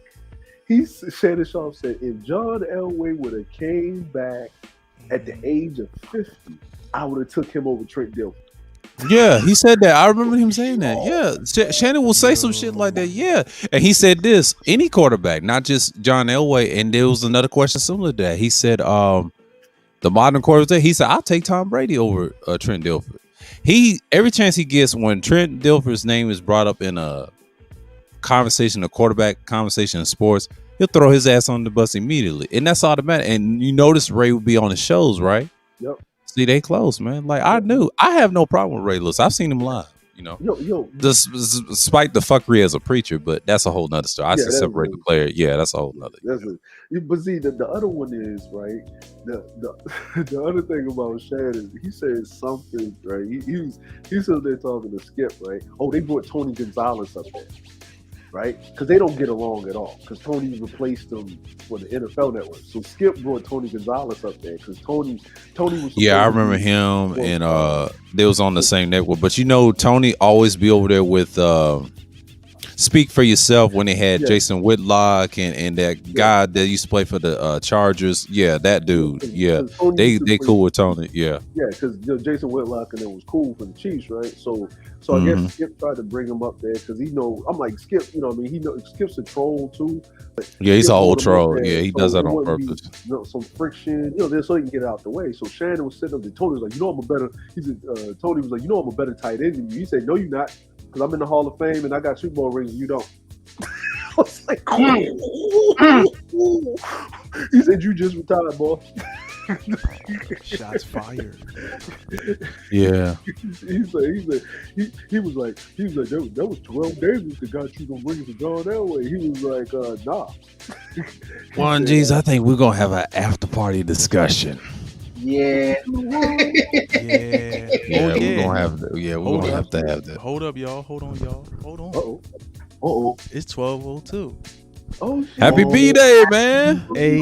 B-Day, man. Hey, How's it hold feel on, to be hold on. 25? Hold on, we gotta get 20, you some no, horns. 29 actually. 29. 29. Hold on, hold on. 29? Oh, we gotta get you some horns. We gotta get you some horns, Juan G. Should we give him some horns? Should we give him some Yo. horns? Give him some horns. Give him some horns, man. Give him the horn. The horns. Hold on, the share the screen, man. Share the screen. Come on, the Palace of Betty. Okay, you know what I'm saying? Here we go. Let's get it. Here we go. Here we go.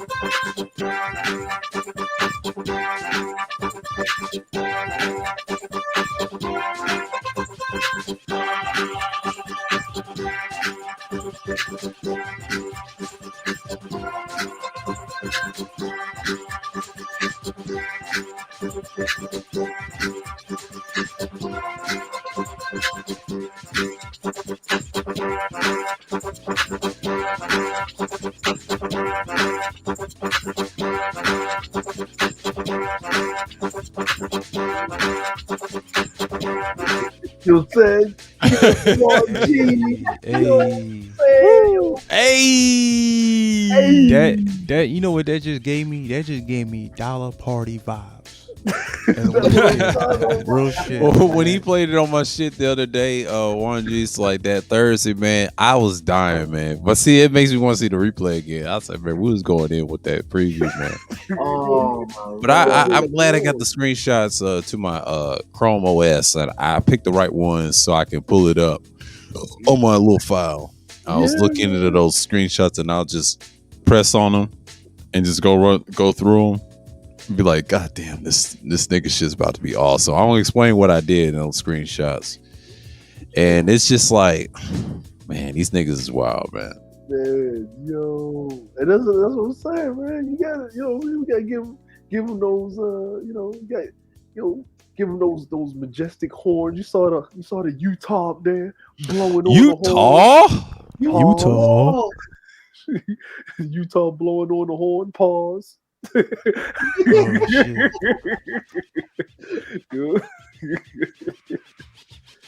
Oh, shit.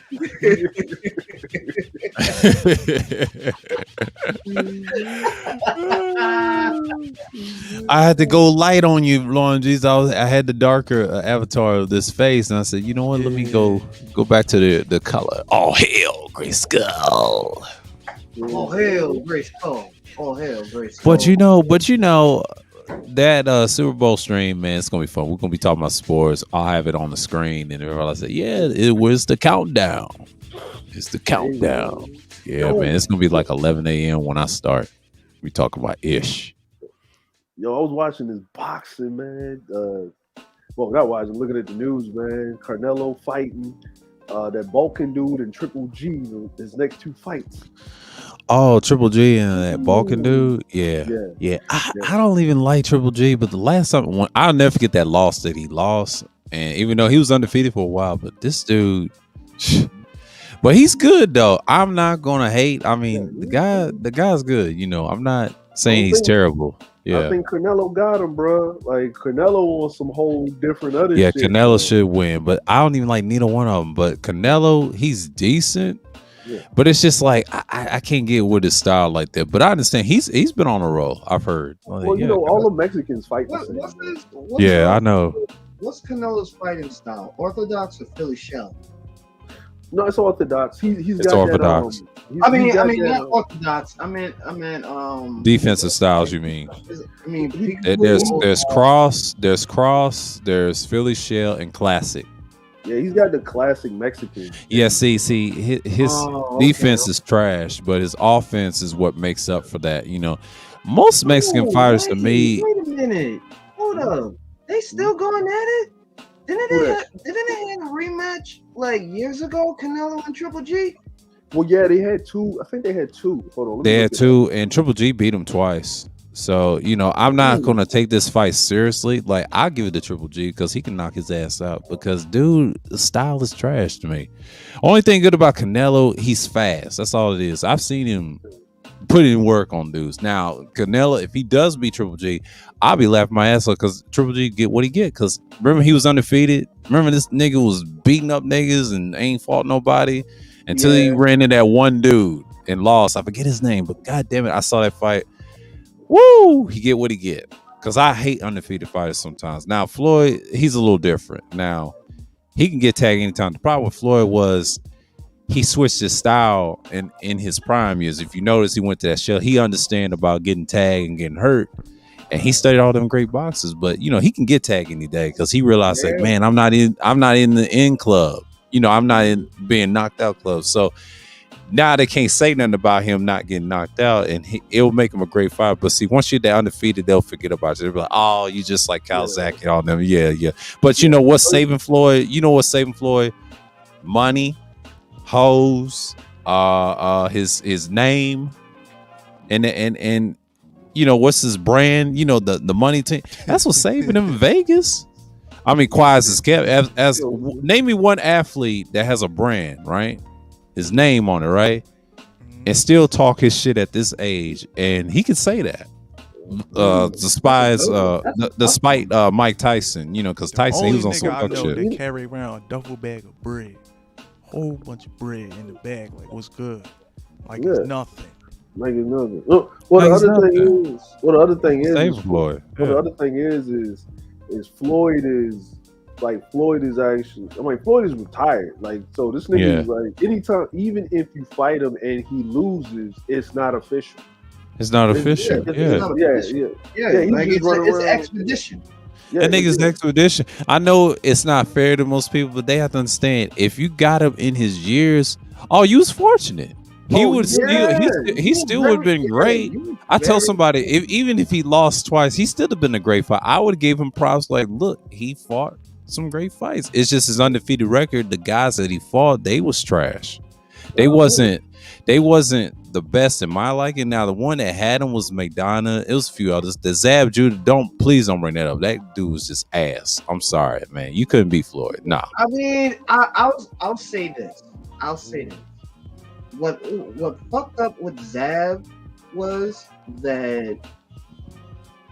Well, like I used to like him until he fought Floyd. I said, dude is trash. He talked all that shit, but see, Floyd figured him out, and over time, Floyd had some good fights. Exactly. Floyd had some good fights. I'm not saying they wasn't bad. They just wasn't the best. He could have fought somebody better that can tag him. You know what I mean? Just get that little knockout feel. You know, but knowing Floyd, he had to fight smart. Knowing his character and his style, I'm like, all right, I see why he picked the way he picked. So it makes sense. Right? I'm putting it like this. The whole sport of boxing is fucked up, right? Yeah. And the reason why I'm saying this is that when Floyd was Pretty Boy Floyd, he was trying to fight Oscar De La Hoya. Yeah. Right? Top rank, Bob Arum wouldn't let it happen. He couldn't fight nobody. He was basically doing him the same way he did fucking Sweet Pea. Right? Yes. You know what I'm saying? It's like Pernell Whitaker, which was Floyd's mentor, right? Yeah. Floyd, always like Sweet Pea. Yeah. You know what I mean? Being smart, he took his money that he got, saved it up, and brought out his top rank motherfucking contract. Yeah. And he became money, right? And then Oscar, right? After Oscar had that little drinking bout when they caught him with the dress and shit, right? His sissy tail. Yeah. Toast ovens behind. You know what I mean?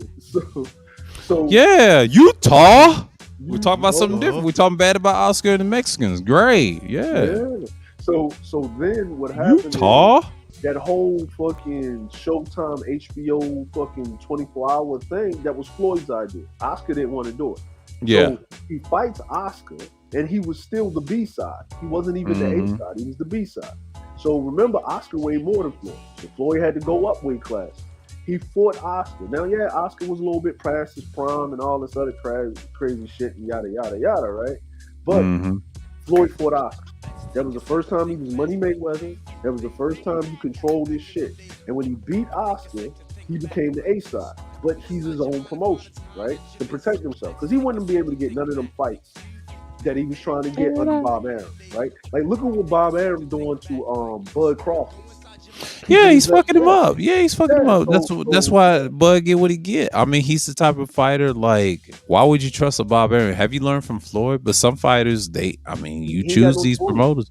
He had no choice. Look at his management. You got to blame his management too. You pick guys, promoters to fuck your money up. See, Tyson was smart. He whooped Don King's ass. I know he told that story too. Yeah, they interviewed Tyson. Yeah, he told that story about how he whooped Don King's ass. See, my dad don't even mention that part. I tried to tell him, no, he whooped his ass because Don King ain't all that tough as you think. He beat up an old dude in Cleveland, cracked his head. Yeah, but see, here's the thing though. Yeah, that's true. That's true story. Tyson did beat Don King's ass, but then Tyson went to jail for 7 years being set up by some bitches by Don King. Yeah, so true. It's like, that's what I mean. Is, hold on, Baza. Prime example. Robin Givens. Yeah, Wobbin. Yeah, you know what I'm saying? So that's what I mean is that boxing has been fucked up and on some fuck shit for forever. That's what, like, Bud doesn't have okay. So if you look at the top promoters in the game, right?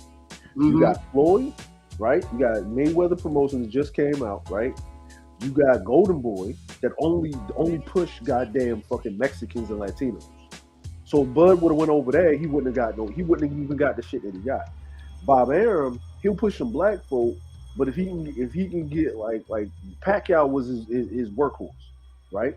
Pacquiao, that was it. Pacquiao, he didn't push nobody but Pacquiao. Pack. That's all you got. That was his star power. The reason he had that was to replace I believe Oscar and Floyd, one of them shits. He had to find a replacement. Knowing Bob Arum, he always go against that other guy. Let me tell you something about Al Heyman. He's no different than Bob Arum. Yeah, he ain't shit. That's why I say fuck all of them. This is why I respect Floyd being his own man. He knew both of them ain't shit, and he realized, like, why I want to get paid by this nigga. He's doing the same thing. Yeah, he's a fuck nigga. Like, he runs his boxers to the ground too, just as bad as Byron. That's why I hate when people pick sides. Both of them are trash. Yeah. That's why Floyd, I give him so much respect as a businessman, as a boxer. That's how I treat Jay-Z when it comes to rapping. He sees the money. He had that in him. It's just something about him when I listen to shit, right? And then I look at his career and I said, no, he's a business guy. He said, fuck this little shit. That's what LeBron is. You know, I respect LeBron as a great player in that position that he is, and he can play multiple positions. But the funny thing about LeBron, I'm not a fanatic of him, but I respect him as a villain, you know, because he has some villain pettiness too. He tries to front like he don't, but in reality, he just said, fuck it, I don't care. I'm gonna be petty for 1 minute because he's dumb petty. What he does, he breaks you down to a syllable, and what LeBron does, he gets everybody together. He said, I'm gonna be selfless. I don't even give a fuck. I'm gonna go in the day in the office, clean this shit up.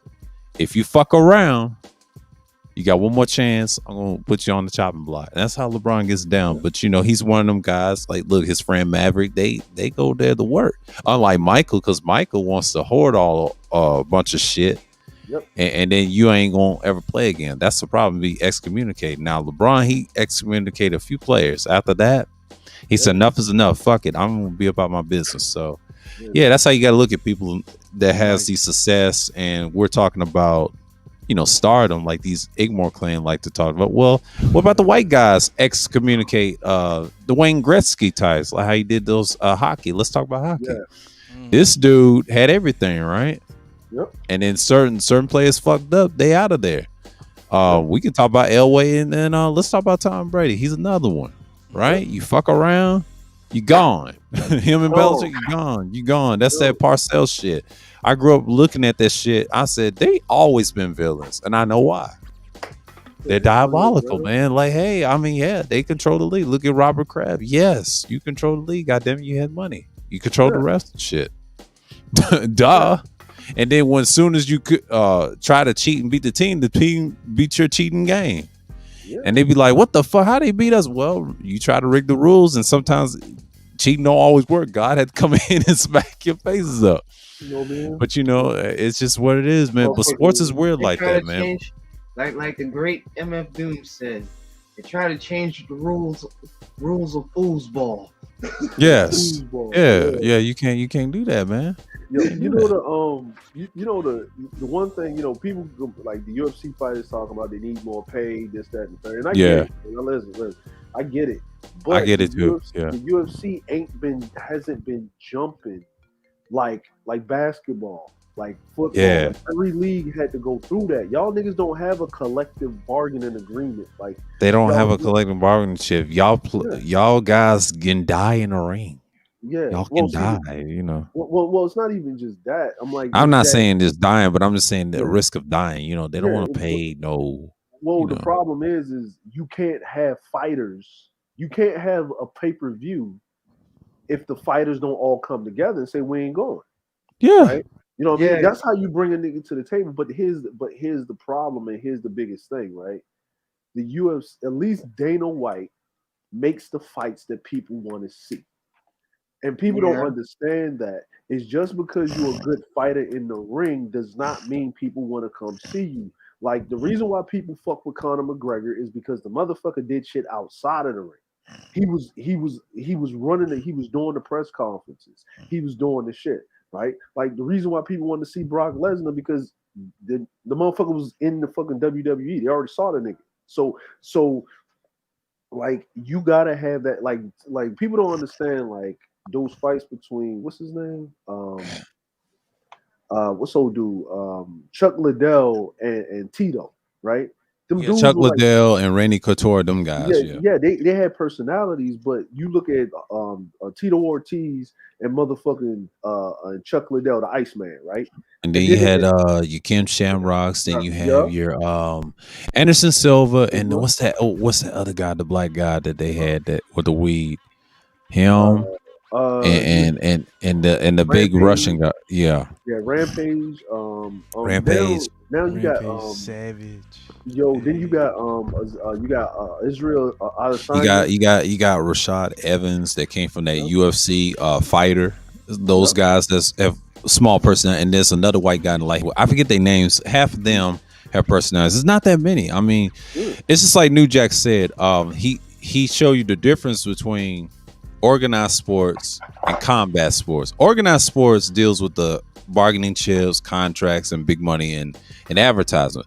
But anything wrestling, martial arts, he said, it's not the same because you are not going to get that money because there's a risk of dying in the ring. He said this in an old interview. He said, the reason you don't see that, you got to be that personality, like you said, Drake, because most of them have to be it. You know what I mean? Because the rookie and the jobbers, what you want to say? Oh, he's gone. He's out of there. They want your ass out of there. Your name will be changed. You know what he said? My name has been the same since the beginning of time. But rest in peace to him. But this is before his death. And he said that interview. You can type in New Jack about that interview talking about how business ran. He said Vince had the most deaths than anybody in the history of that brand. And that's just true with the steroid shit and everything else, right? But ECW had one death. And the reason he said that because those guys knew what they was doing. Yeah, they did drugs and all that shit, but they was health conscious. You know why ECW took the risk they did? They was paid and trained well. They took drugs and did the shit that you see what normal athletes do, right? See, WWE was disaster. Vincent had no idea what the hell he was doing. All he did was just, you go out there, you train, give them drugs, right? But they didn't know what the fuck they was doing. They was reading scripts and acting crazy, being Hollywood, being crash dummies. But the ones that did it right, they didn't train the jobbers, right? Like ECW does when they train the jobbers. Just like WCW, like they train them, right? You get WWE, they don't give a fuck about you. That's like the NBA. They're like, fuck it, you get hurt, we seen your big ass check, there you are, get out of here. And that's how it was. And New Jack explained that the reason being they couldn't control the nigga because they used his style and characters like Ron Simmons and all of them. That's why that was supposed to be New Jack. The Smoky Mountain shit, the blackity black shit. Nation of Domination is a rip off of Smoky Mountain, and Jim Cornette knew that because he didn't fuck with Russo like that.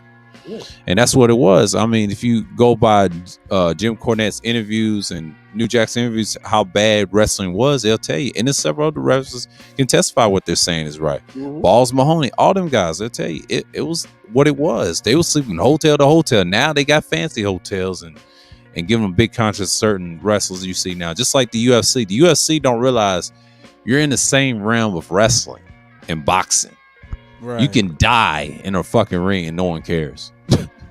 No one cares. It's just the gladiator sports, right? You said we said it's off air that those guys fought naked. That's what it is in a way. You die, and most fans don't care. No, they want to see blood and they're happy. They're screaming and yelling. Organized sports is similar to gladiator sports too. It's just less blood. You got blood in it, but it's less blood. They don't want you to die in a football stadium, what you call it, courts, and all the other sports, right? But we talking about combat sports, hands and feet. You kill a motherfucker. That's what they want to see. That's the type of fans you're dealing with. They don't fuck with organized sports like we all grew up as shit out kids. somebody in the head. Yeah, man. they Done love that for. shit. They love that shit. Yeah. I mean, they're all in the realm of sports. Don't get me wrong. Yes, it's athletic and all that athleticism and all that shit, right? But there's a different types. You got organized, you with the basketballs and things like that, and then you got some with the other thing. So, yeah. He said he's gonna be right back. Okay, but yeah, man, that's how the sports is, man.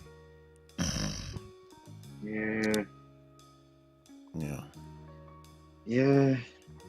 You got a lot of these pencil neck geeks that never flung a punch before.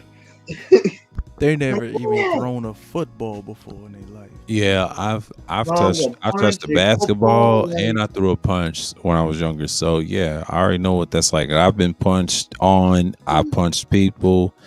I remember them days, man. Them days is gone though. People try to tell you, listen, man. Blood, yeah.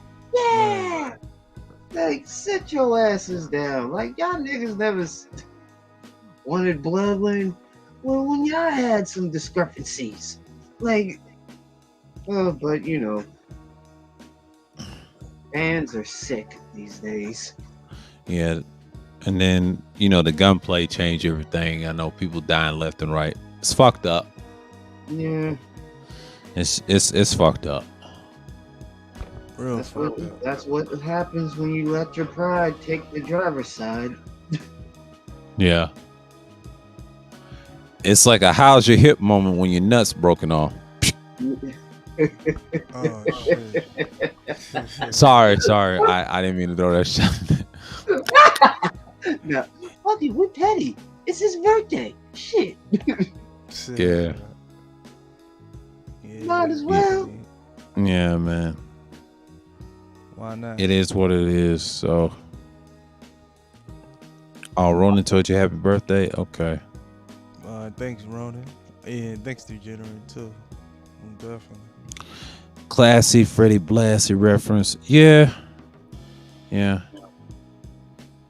But I'm glad I said that because I felt like when you separate the two sports, and I'm glad he talked about combat sports because I have no issues. Now, I could have did martial arts, but I ain't had the time and patience for it because I should have chose different styles. But, I'm mostly a street fighter. That's a whole nother stuff. But if I ever decide one, it may be Muay Thai and things like that. But my diet's all messed up. So I got to have an extreme diet to do those styles and shit like that. Yeah.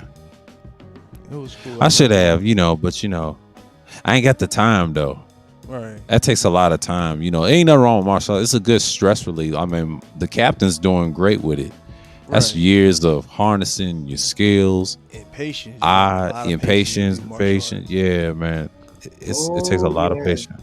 A lot of defense. Yeah, it wasn't easy. I mean, here's the secret part. I'm semi flexible, so it's like, it's like, the key to it all is a lot of stretching. Yeah, true. A lot of upper body and lower body stretching. Yeah, I agree. That is so true. And you're right. I ain't got no problem with it. If I can stretch, I ain't got no problem stretching. That's gonna be easy for me since I'm thinner. If I had some muscles and then work on my body and things like that, certain diets, yeah, I can able to do that shit. Should have did it years ago, but I was in the organized sports. That's what fucked me up. So I have to get back in the swing of it. Yeah, because if I ever decide to do it as a discipline, it's gonna be certain ones I like that works. Now the jujitsu thing, that ain't my thing. That's too much cardio, because most people don't deal with cardio like that. I think Kuda said something like that. I said, yeah, I wouldn't deal with that one. That wouldn't be a waste. It ain't nothing wrong with jujitsu, don't get me wrong. That's just submission and cardio and all that. The thing is with jiu-jitsu, and there's nothing wrong with it. Now the problem is like in an actual street fight sequence. Yeah. You also have to be you also have to be mindful of, you not getting attacked while you're trying to put a nigga in a submission. Yeah, that's another thing, because he'll have a weapon. Yeah. Yeah, not only that, like getting slammed on a concrete pavement, like yeah, bro. And they have a weapon. Yeah, that's the drawback. That's the drawback with it. It's good for a athletic setting, right? Like a mixed martial arts. I get that. Or if you take the gun in his hand, you gotta have a combination of that, karate, and a mix of everything else. So that's how I look at martial arts. But you gotta look at it. See, what you do is simple and basic, but you can go extreme with your shit. Yeah. It's very simplistic. Like some people would say, like I would say, like when I used to like train people, like they're like, yo, like your shit is so extreme. Like, what? We're only doing like simple drills, like to get your body like, get have your body like memorize like these like shapes. Yes. And not only that, like it also like you're working on different parts of your body that you also need to work on as well. Yeah. Versus the main parts like the biceps, and all that, and like like the whole, like, just focusing like on the upper body, but like you also need to focus on having like a lot of hip control too. So, yeah. So it's it's challenging, but I tell them like, in due time, like if you keep on practicing it, like it's gonna be very easy for you to do it. To execute from one position to the next.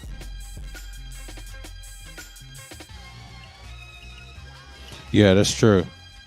And you show that on your channel. Like I see how you be doing those stretches and stuff. A lot of people don't understand that takes a lot of time and endurance. I ain't got no issue with it, because that shit right there is stress relief. Don't get me wrong, that martial arts is a must have. You got no issues with it. You gonna see me bitch and complain about that? Nah, that's something I could invest in when I was in the early age, but I have that Street Fighter mentality. But if I ever get into it, shit, the one I would choose, I thought about Muay Thai. That's too much leg work, not just knees, but it's a certain diet. You got to get your body looking like that. See, it's endurance and all that. And then karate, I'm just going to be simple with that one, or the food, the kung fu. But there's so many styles that people say you can learn. You get those roles in a dojo. You gotta have a different outlook. But yeah, that's why I appreciate martial arts. Mixed martial arts is suspect nowadays. The way they be submitting you now, but like you said, in a street fight, they done. Yeah, some niggas get what on the show the other night. Oh no, the niggas done now. No, people got the weapons nowadays. That's why you can't trust nobody. It ain't what it used to be. Yeah, you can take the weapons out of hand. It's cool in a Hollywood scene or independent movie. That's cool. But it's But a dude was just emotional with the weapon, man. Like, hey, man, exactly. And you gotta have a weapon play skill. Yeah, it all plays a part. Yeah, that's the whole yeah, thing. That's realistic, you know. and, To be and honest. that's the main reason why when I hear casual combat enthusiasts or modern day combat enthusiasts saying like, oh, traditional martial arts have no. I was like, you idiot! Like just because it's not like in a traditional sense, the principle is there. Yeah, the principles there. Yeah, I go by principles on that. Yeah, martial arts has a lot of principles, but these fools trying to say, well, it ain't supposed to have that much. Well, you got to understand, to get to where those elders were and they still got it. Oh, you gonna be amazed. Yeah. See, the age is like our age. That ain't nothing to them. That's young. You talking about like when they like 60, 70, still doing it. That's amazing. That's amazing. You know what I mean, that takes a lot of people don't want to admit that. When you that skillful, man, I've seen dudes that age hit dudes in dojos and they in good shape. You'd be surprised, man. But see, I watch those old movies. They show how dojos and then documentaries how they train like that, man. They take that shit serious, man. It's like a religion, man. I ain't got no problem with it. I'm sorry, man. Like martial arts, I've never hated. I just never did. It's good for defensive reasons. Yeah, if you're in a situation, yeah, it's good. And if the guy's shit jams or his knife fucked up, you got him. That's the only way you can see jujitsu and all these submission moves. You can get them easy. The problem with that is you got to be armed. You know what I mean? Everybody wants to nuke you. Everybody wants to nuke you. Yeah. Yeah, because and this is another thing too. Like, and I spoke about this on my earlier stream. When it came, like especially dealing with like knife situations, like bro, like if you have like a pistol, like listen, don't rely just on the pistol. You also have to rely on your skill too, because like if you know how to like let's say like see an incoming knife attack, right? That's like 3 feet from you. Like you have time to like counter that knife attack. That gives you like an extra second to pull out your weapon. Yeah, that's true. And sometimes you can rely on your hand speed. If you have a knife too, that's cool too. And when Ronan showed me that the one he sleep by his bed, yeah, with the things, yeah, that'll do a lot of damage. Yeah, some people rather headshot you with the gun. I don't always rely on the gun. That's a last resort. You know what I mean? If you want a gunfight or take it out of his hand, punch somebody. Some people pistol whip you. Yeah. It's a fucking gun. They go. Yeah, they can even use that as a melee weapon. Yeah, people don't even understand that. Yeah, a gun butt, the assault rifle. Yeah. Start spraying, man. Yeah, you just gotta have hand combat. Hand combat is natural. Hands we use as weapons before we had killing instruments. Mm-hmm. But I love those sticks, those martial arts sticks that you can swoop people down and attack and hit everybody. Yeah, that's just awesome. Nunchucks is cool. Yeah. And there's so many good weapons out there. Yeah. And the compass sticks. Yeah, what you got? Yeah, those things is awesome. Better known as nightsticks. That the cops use. Yeah, that's why the cops was so lethal with them motherfuckers. Ooh, that's a good question. He said we could have seen in K1 or Glory. Well, I doubt it. Degenerate, and there he goes with the wild questions, but we get it. It's 3 ways to split between jujitsu, ninjutsu, and boxing for me. It's always maximize my porno win. Okay, prono win, my fault. Prono win by Ronan. Yeah, that's true, Ronan. 5 knuckle fellowship. What good is a gun in your hand if it's cut off? Oh, Right? that's a great question. Yeah, that's a great question. Yeah, That is a definitely great question. that's a great question. Yeah. You're going to be in a state of, you're going to be in a whole state of The- shock. Shock. And you be out of there. Yeah. See, Roland knows about that. What he's talking about. See, Yeah. when I saw that sword he pulled, that went shit. I ain't fucking with that nigga. Hell, yeah, he's a former Marine learning that shit. That's cool though. You know, like martial arts is a good skill to learn. Like you never too old to learn. You just train your legs, get your diet right, hand coordination, meditation. It has its benefits, man. I don't care what nobody say. You know, anybody shitting on you taking martial arts, you fucking crazy. Hell, that's extra discipline, motherfucker. Hell, you know how much meditation that gets into it? See, I appreciate people like that, man. Like when they talk about martial arts, like, man, that's my type of conversation. How he does moves like that? What the fuck? Whoop out of there, man. Well, degenerate, that is true. But 9 out of 10, people will be calculated. They don't always get up be long distance though. It depends on the gun. Yeah. You do have short range, the shotgun, submachine gun, and I'm glad Ronan brought this on my other channel. I mean, my channel the other night. I mean, I'm glad he said that. There's guns like that, and then you got the guns with long distance. That's assault rifles. 9 out of 10, most people ain't gonna use no damn rifle. They're gonna use a Glock. They're gonna use a 22. They're gonna use something basic. They're not gonna be barbaric like a military. Come on, man.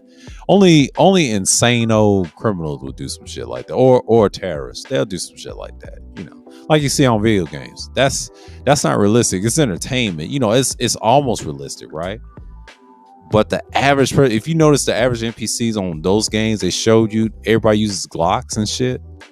And pistols and shotguns, you know, most civilians use that. They ain't got time to use a big ass rifle, you know, just spraying shit. They just ain't got time. You know what I mean? That's a lot of you know how much magazines you got to carry in your pocket? Yeah. That's people don't realize guns are a hassle. The melee weapons is bad enough. You got enough of them on your back, you good. It's just imagine you carrying it. I'm talking about carrying the weapons. Like people don't realize, man. Nah, you can't just. It's not like a gun you can stick in your pocket. No, motherfucker, you got to carry that shit. Yeah, you gotta carry that. The same with the RPG. It's not like in the video games you can switch with a weapon with. No. You got to carry that. That's a lot of bullets. That's a lot of. and not only games that actually use melee, like in Saints Row. They actually got a katana, chainsaw. They got so many melee. Anything can be used as a melee. The shock paddles from the ambulance, they got everything, man. Every melee weapon you got. But the one you get from a cheat code that has that little pimp slap, it looks like a fan finger, like in the football. And slap them from mid. That's some wild shit. But that's a cheat code. You can get that one, but you can't get that one anywhere. But it's a lot of melee weapons in the games you can use. I mean. But yeah, but melee in real life, you got to carry them shits. You got to be bold. But there's what you call it, fencing training. You know, the sword and all that. I think the advisor said he used to took their fencing with the cutlass. I said, yeah, I see. Yeah, man. It's a lot of good stuff. I'm looking to get the Vector submachine gun. That's a good one. Hell, that's a good military one too. That thing is beast. I've seen that on Watch Dogs, but the one with the silencer you get online. Oh, that thing's beast. You will love the crumble bits and push daggers. Yeah, they're pretty good. You can't pull an RPG out of your ass like GTA unless you are the purple purse. Exactly. That's true. That is so true. That is so true. People think they can live like that. No, man, that takes how much ammunition you got. The pistol they got right. But when it comes to the other weapons, I'm thinking about the shotgun. You crazy. I already know it's entertainment. But they do have those guns. I'm just saying, Yeah. Yeah, man. But the melee thing in this game that I'm playing, it's well worth it.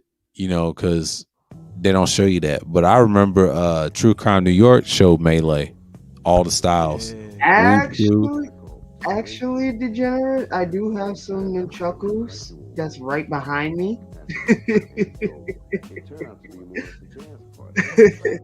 But Cannibal, he said most can't carry enough ammo as it is. Exactly. Sure. Yeah, it's so true. So it's Very like, okay, so what happens now? Yeah. You ran out of bullets. Then you just got an empty gun. Empty. So big what's ass gun. next? What's next? What's your fighting style? Yeah. Right. Like now your fisticuffs come into play. Like what is your level of pugilism? Yeah. Cause shit, you may carry a knife, you may have a knife, but shit, you better know how to use it. Get the cutting. Get the cutting. You better know how to fillet a nigga. Gotta learn how to dance. If you don't know how to dance, well, you picked the wrong individual to fuck with. He came prepared. Guns, fisticuffs, and everything.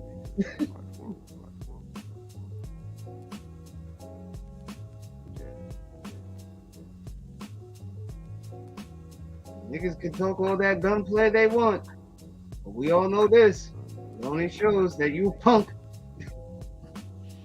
You were a punk then. Chances are you a punk now. Real shit. Whoa! Don't take it from me. Take it from the rest of the villains.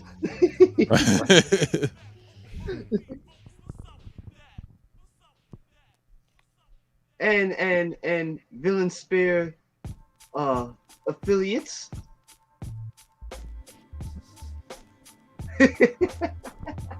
The level of pugilism is bitch boxing or bitch food. Right.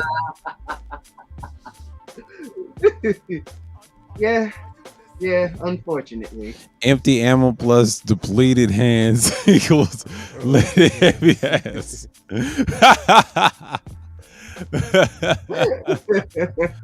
Oh shit. I love it.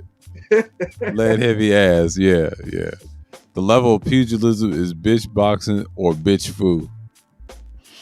Oh, bitch food. Yeah. Dog food. Yeah, dog food. I mean, excuse me, female dog food. They said, you call me a bitch? What? What was that? Yeah, do you understand me? Grace. Oh,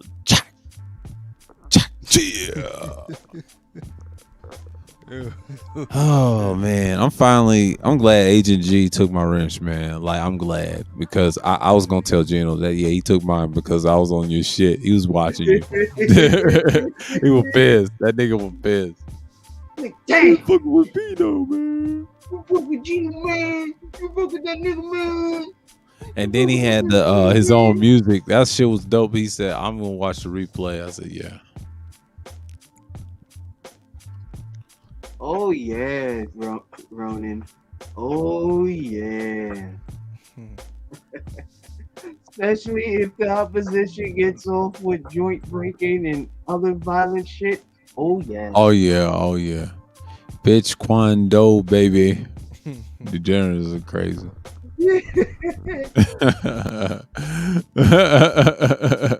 And you know the funny thing about that is the question I would ask these niggas is this. So, you know, bitch food, right? So, okay. Most dudes in this space are black belts in bitch shido and cap jitsu.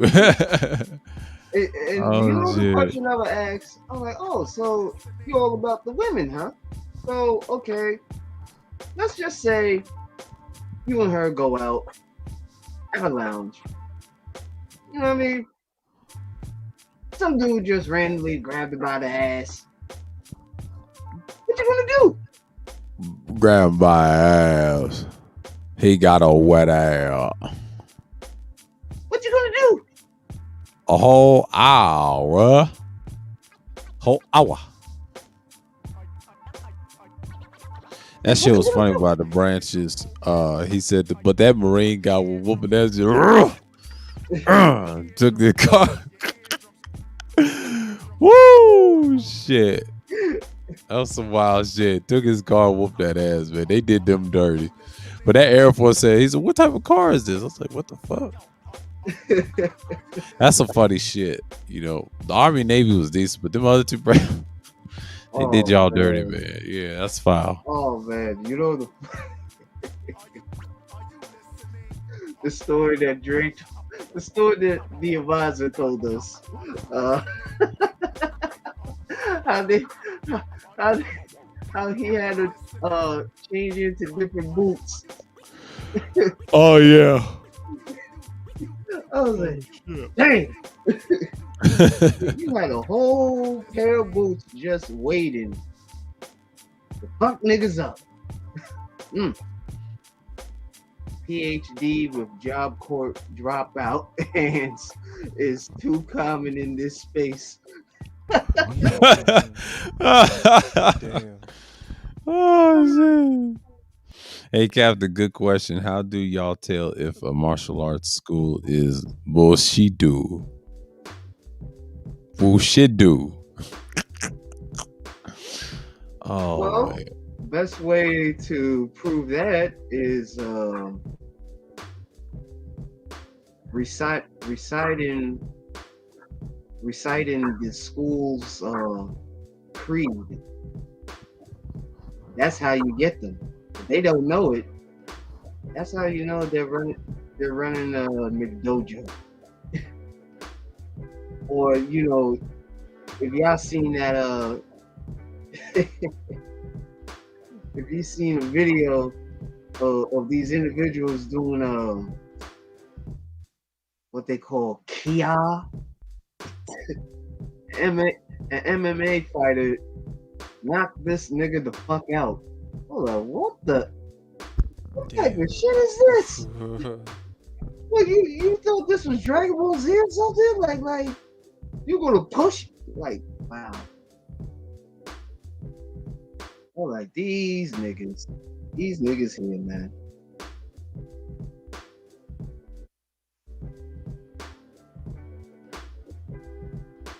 But yeah.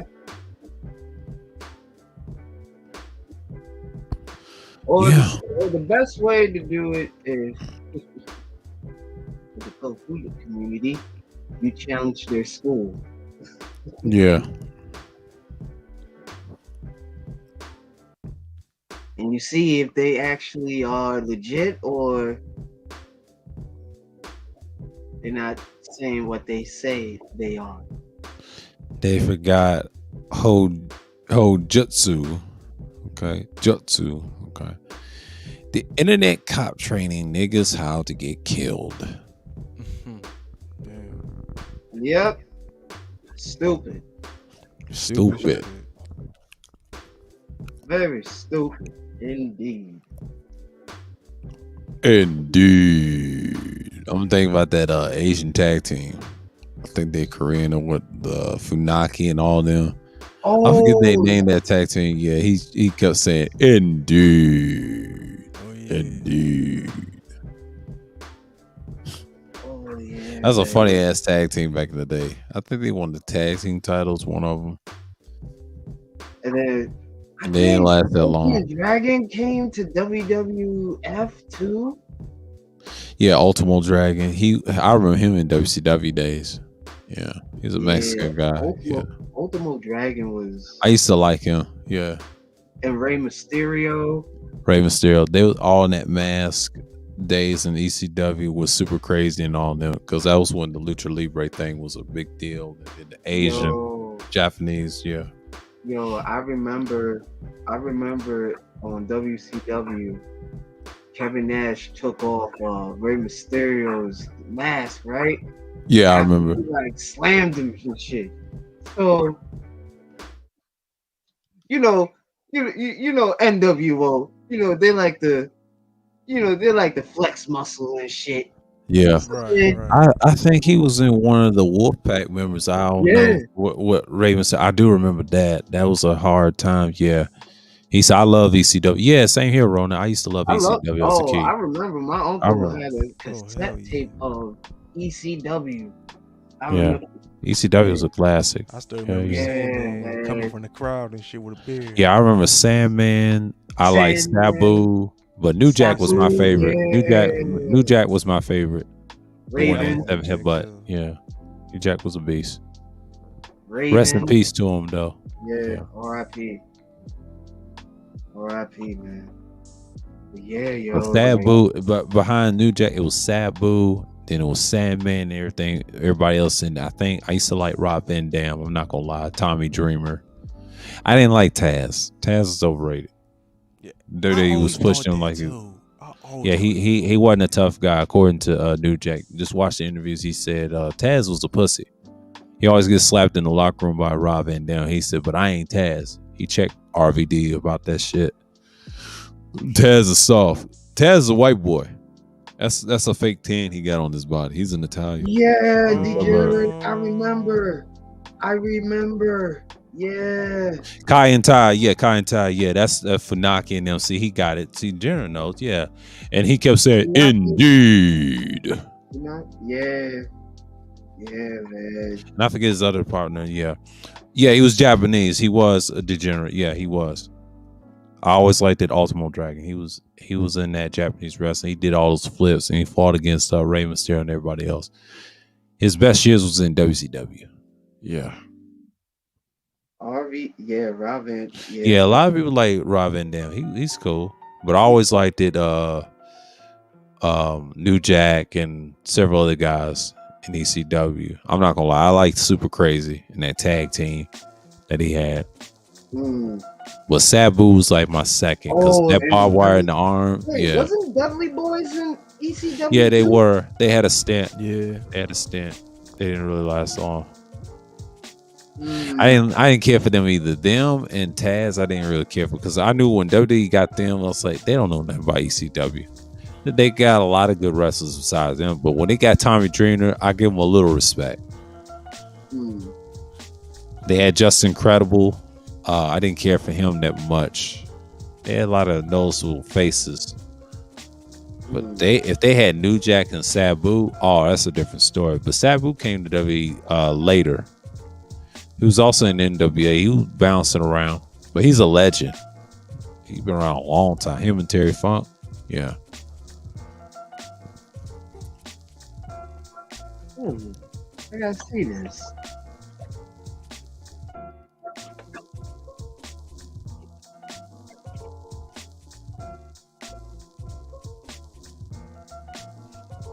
Ooh, see, I knew what you were talking about. Who's that? No, he was showing me a weapon.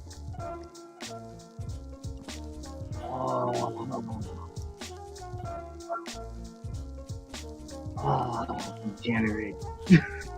If I had that, oh my god.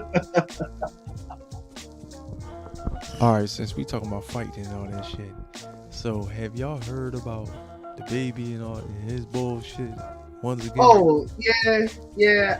You know what? I actually, I saw it on Instagram. I did too. And I thought it was bullshit. I commented. What the baby and shit? You talking about that? Yeah, I seen that. That shit was wild. Yeah. Yeah, I commented on one of the video of it, and I was like, "Yo, these niggas cannot say they real niggas if all of them are jumping one dude."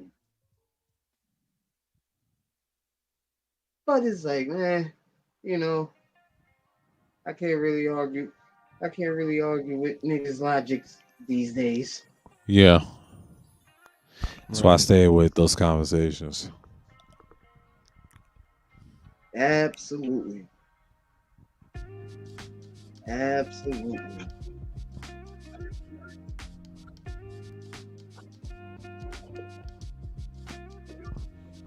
Yeah, the Barrett. Yeah, man. What? I wish I had one of those. I wish I had one of those war clubs. Yeah.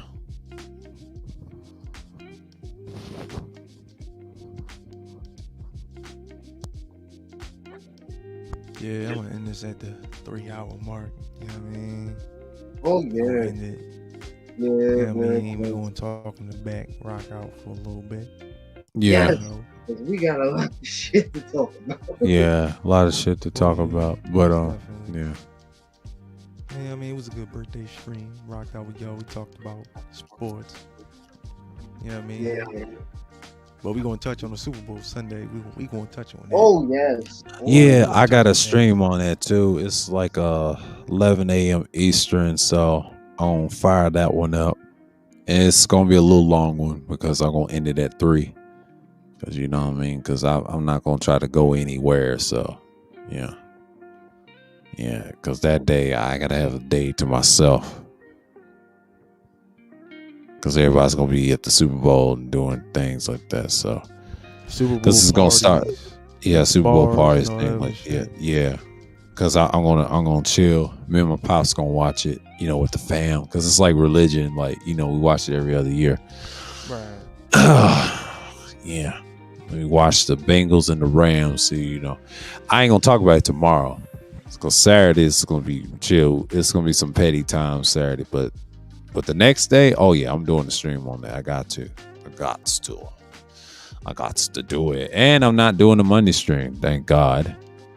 Thank God I'm not doing it because Fascism 2, that's on my Wednesday and my Thursday. But the next Monday after, I'll do a Monday stream. Yeah, on the 21st. And then the communitarian, like I promised people, that's going to be an interesting topic. So, yeah. Well, fascism, yeah, I'm going to bring that list. We're going to talk about this straight up system. It ain't really much. But that Thursday thrills, that's going to be different. That ain't going to be much. That's going to be a discussion. I don't know what people are going to do that Thursday. So, yeah, February is going to be an interesting month. Yeah, but the Super Bowl Sunday, I can't wait for that. That is a big deal. Yeah, it's gonna be a really Yeah, big that's deal. gonna start 11 a.m. I'm gonna start at Top Attic because I got time. I could have pushed it at 10. I said, nah, I'm gonna start at 11 a.m.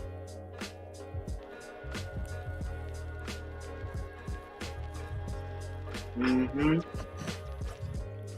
I already got that set. So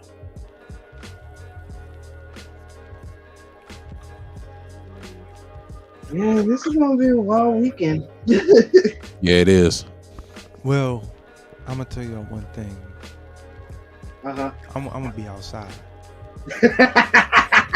Yeah, everybody gonna be outside. As That's you what I'm gonna should. be. As you I'm should, gonna be yeah. outside. On your birthday, as you should. You know what I mean? Having fun in the reality. In reality. We're gonna be outside. Reality. He's gonna be outside. Something y'all should be doing. Instead of on here bitching and moaning. About these holes in my hand, my collar. These hoes are not winning. Oh, cry baby ass niggas. All day. Bunch of cry baby ass niggas. Crying ass niggas.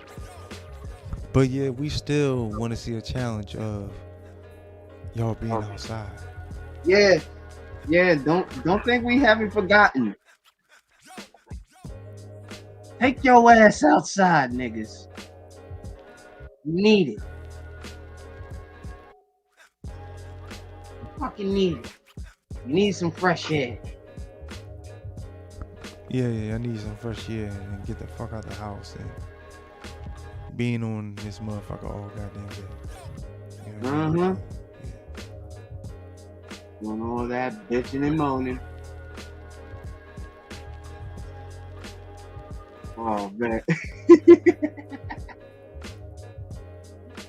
Have some birthday cheeks, unlike these dead dick societies. Oh. Have some really? birthday cheeks, unlike these dead dick society. Yeah. Have you seen the History of Mythology channel, Ronan? Happy Tender Dicks Day in advance. And he said, where they going to put the piss bag? Oh shit. He going in. Yo.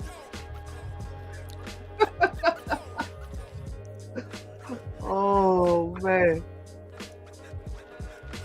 Oh man. Yo. Put a new battery on that Yo, Walmart man. scooter and Yo. get outside. Yo, niggas need to get outside. And I'm watching the highlights of the Sixers right now. They played the Thunder. Man, these niggas fucking cooking, man. Oh my goodness. And B winning. Young Maxey winning. I'm glad we didn't give up Maxey. Oh my god.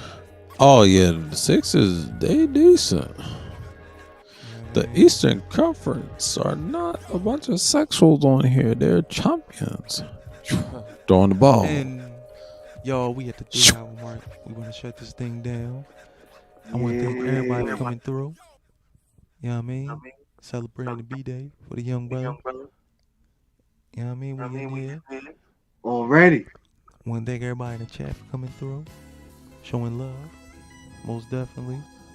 Appreciate y'all. We out of here. We out of here. Like I said, ACS. That's what we stand for. HYON. Known as Hold Your Own Nuts.